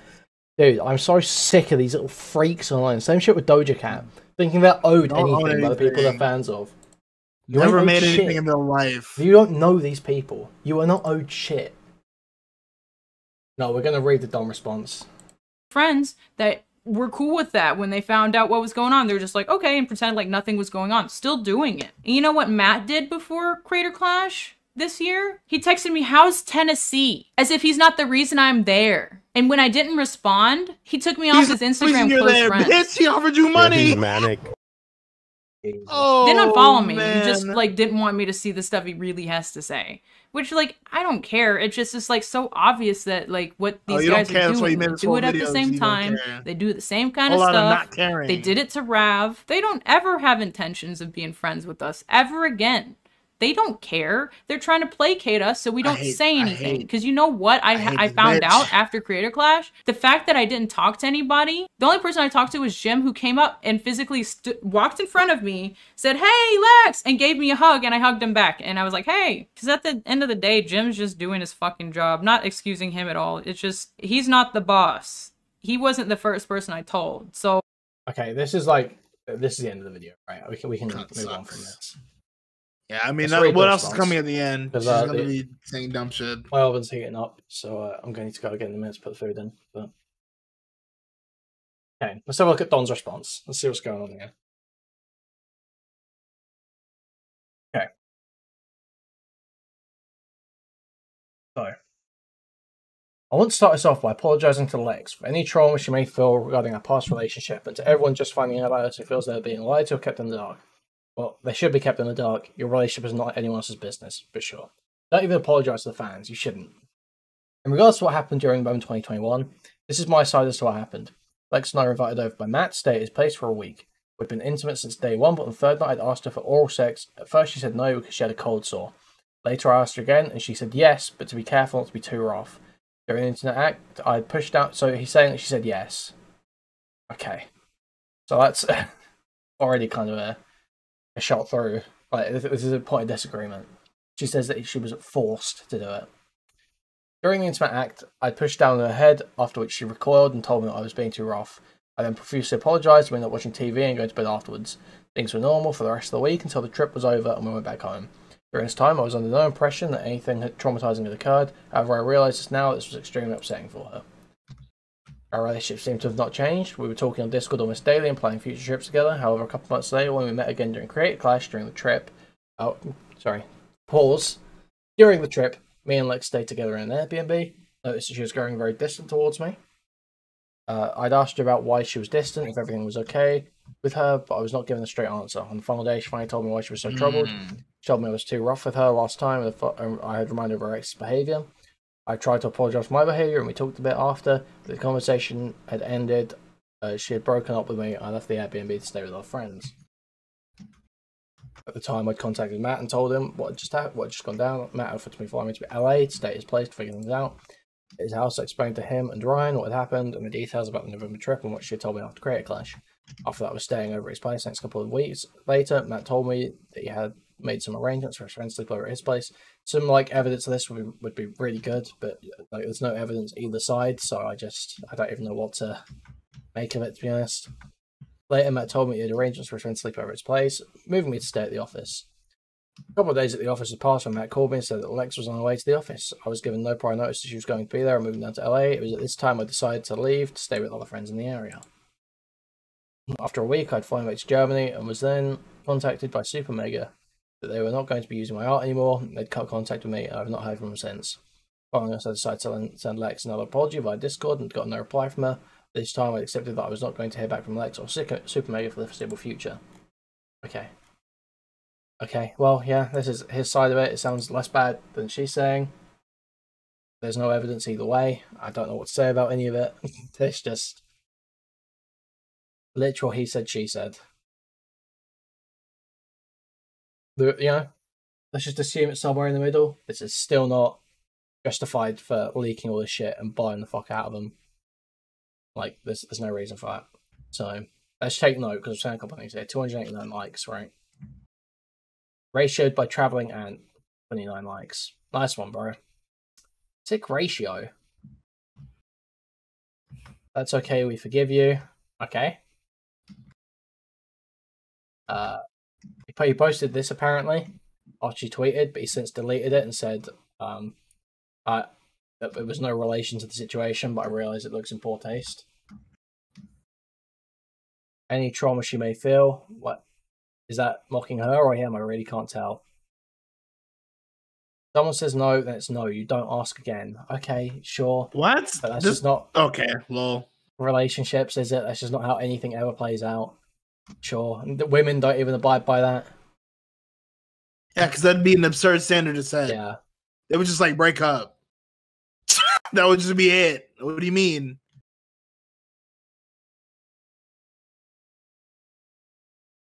Overall, this proposal was pretty odd. Why would you ask for oral sex with someone, be told no because she had a cold sore, and ask again within the same week, and she almost likely still had a cold sore? I mean, because what?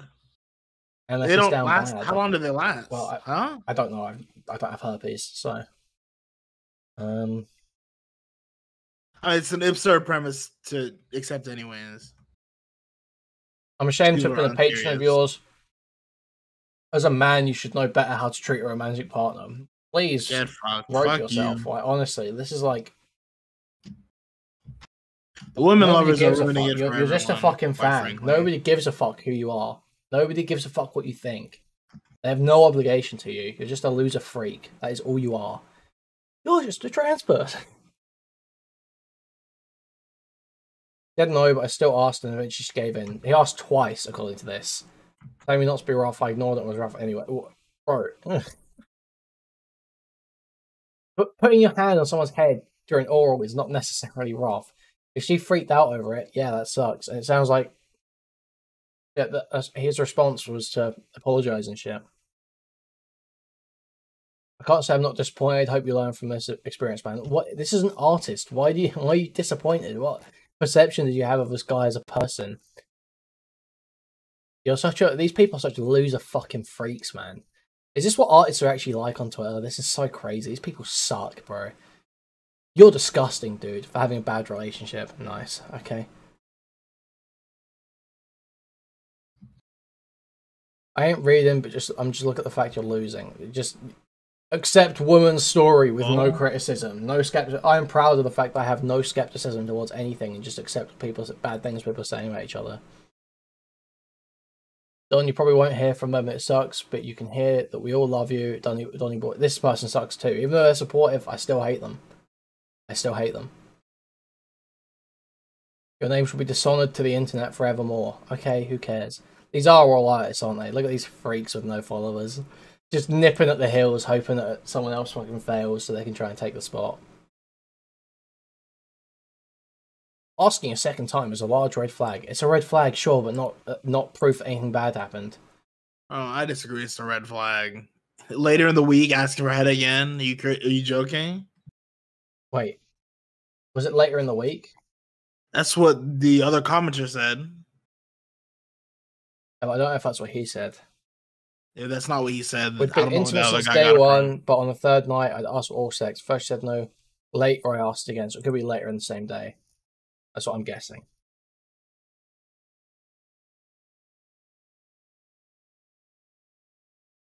I don't know. But if they're, It's like if they're in a somebody's already been relationship, intimate. Yes, It's been 2 days. Dude. Whatever. Whatever, bro. These We people fucked have 2 nights actually never ago. had So we won't give relationships. head These people have today. never had relationships, and I see Melons with That's jeans what and I'm chat saying. still. You're probably people don't sterile fuck. from taking hormones, so you've got no opinion on this. There's only 20 people here. Nigga, your pinned tweet has 1 like. What are you talking about? You're a disgrace. Apologize Get a real to your job and stop father. streaming. Bro, I'm in fucking school. Like, you know, you get a real fucking job. You've got no commissions coming in with fucking 20 What are you, followers, like, dipshit. 15? Don't Neck you have summer work yourself. to finish? Literally just neck yourself, you weird little freak. If you've got nothing real to contribute, in fact, you've got nothing real to contribute. I know you've got nothing to say. You have nothing interesting to say whatsoever. So I'm literally just gonna ban you. It's really that easy. Pack watch. I'm just banning you. Easy. Now I've got 1 less viewer, and I don't give a fuck because you're a sped, and I don't want you here. Tell your friends. This is a Okay. joke. And I genuinely have no reference with her viewpoint and all that, and maybe I did not read something right, but I do think that even if you were right, you really couldn't do anything more, you apologise and truly hope for the best for you take. That's reasonable. That's totally reasonable. That's finally someone good tweet. not being a total freak on one side.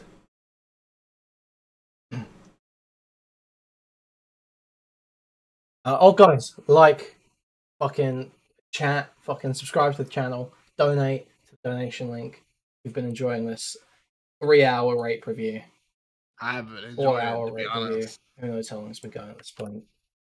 Spam my donation link in chat. Let's try and get more donations and this freak gets some commissions in a year. Come on, guys. You are a rapist. I looked up to you, man. What the fuck? To you. Dude. The nigga draws SpongeBob. Come on. I looked up to you, Twitter artist. Not an astronaut, not some fucking chief scientist, some fucking doctor. Twitter artist. Sky. Dude, there's no way apologizing can ever fix what you did to her.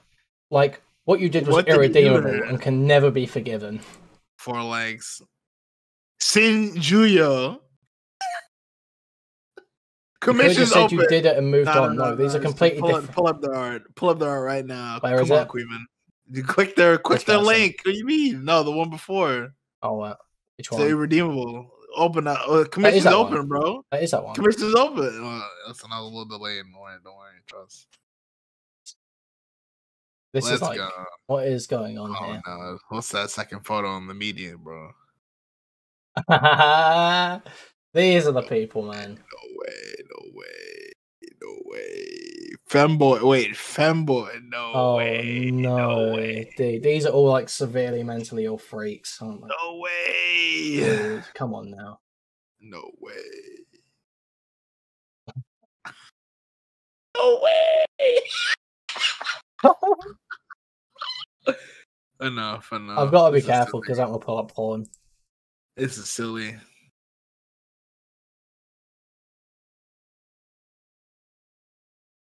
You mean to tell me you asked again after she had herpes? And? Well, that's And? not what a cold sore. All right. Well, it is. How do we? It is, isn't it? I'm pretty sure you can get a cold sore without having herpes, isn't it? Are we learning today? Oral herpes. Oh, okay. Okay, yeah, Okay. like thank God. I was gonna say This was caused by 'cause you can certain just get strains. cold Wait. sores. No, no, no.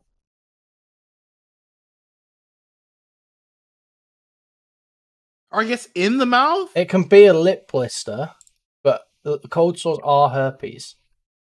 Because I guess it's in the Syphilis mouth. can also cause sores on the genitals and mouth. Ah, she's not herpes, it's syphilis. Good one, Tweeter. The bitch got AIDS. Oh no. Wait, have you got that sound clip? Get him out of here. Got AIDS. I forget what it's called every time. It's so funny.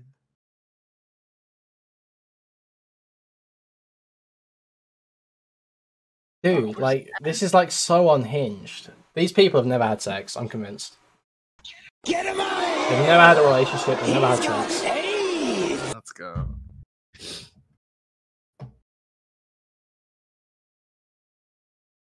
You don't deserve any response. Regardless of how you go forward, you will never be anything but a rapist.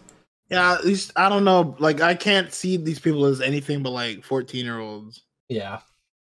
Like, or emotional. Like, even then, like, it's not any better because they're grown people responding the same way.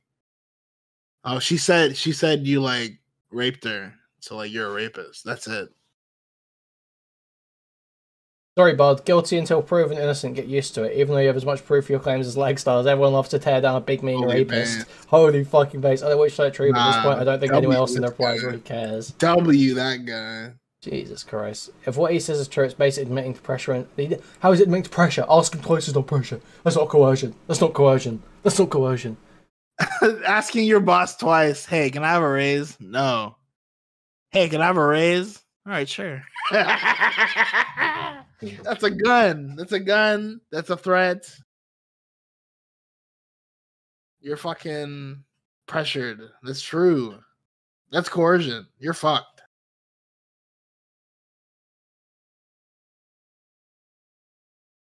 Why did you feel the need to ask her again? Bro, this happens in like Because I every wanted head, relationship. bro. This happens My in dick every was hard, relationship. nigga. This happens. My dick was still hard. I guarantee every relationship No that's gone on way. like more than 6 to 12 months, like at some point, someone's going to have asked twice in one day if they want to have a sexual interaction. No? Am I crazy? No, you're not crazy. This is like totally normal. I can't believe he asked for a head again. Oh my god. I hate this fucking ant with a bindle. I'm just thing. going. It's very- Ming Hao! Oh, Ding Mom Hao! don't know. Ding Mo Ding Mo! Oh wait, I know this I just got motherfucker. a $7 no. dono. Wait, you know who? I didn't know his name, but I've seen his Twitter account. What, DonDRRR? Yeah. I need to Oh, go into wow. my stream. Let's check what dono I thought to open it for inside stream. Another young soul packed up by e-whores. You hate to see it, personally. Me personally. I You hate don't to even see know. I was going to say something misogynistic, but I won't. Why not, bro? Self-preservation. Wow. A rare moment of self-preservation.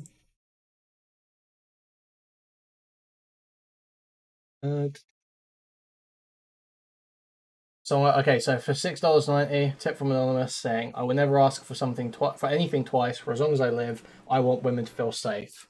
Very based, very based. Okay, Any other women lovers in chat? If you love women, please hit that like button. please hit the like button if you love women, guys, or if you hate women. Also, hit the like button. Any women lovers, If you have any opinion on women whatsoever, hit the like button. especially a negative one. If you have a Especially a negative negative one. opinion on women, Subscribe. Open to the up your channel, alt shop there account. every day.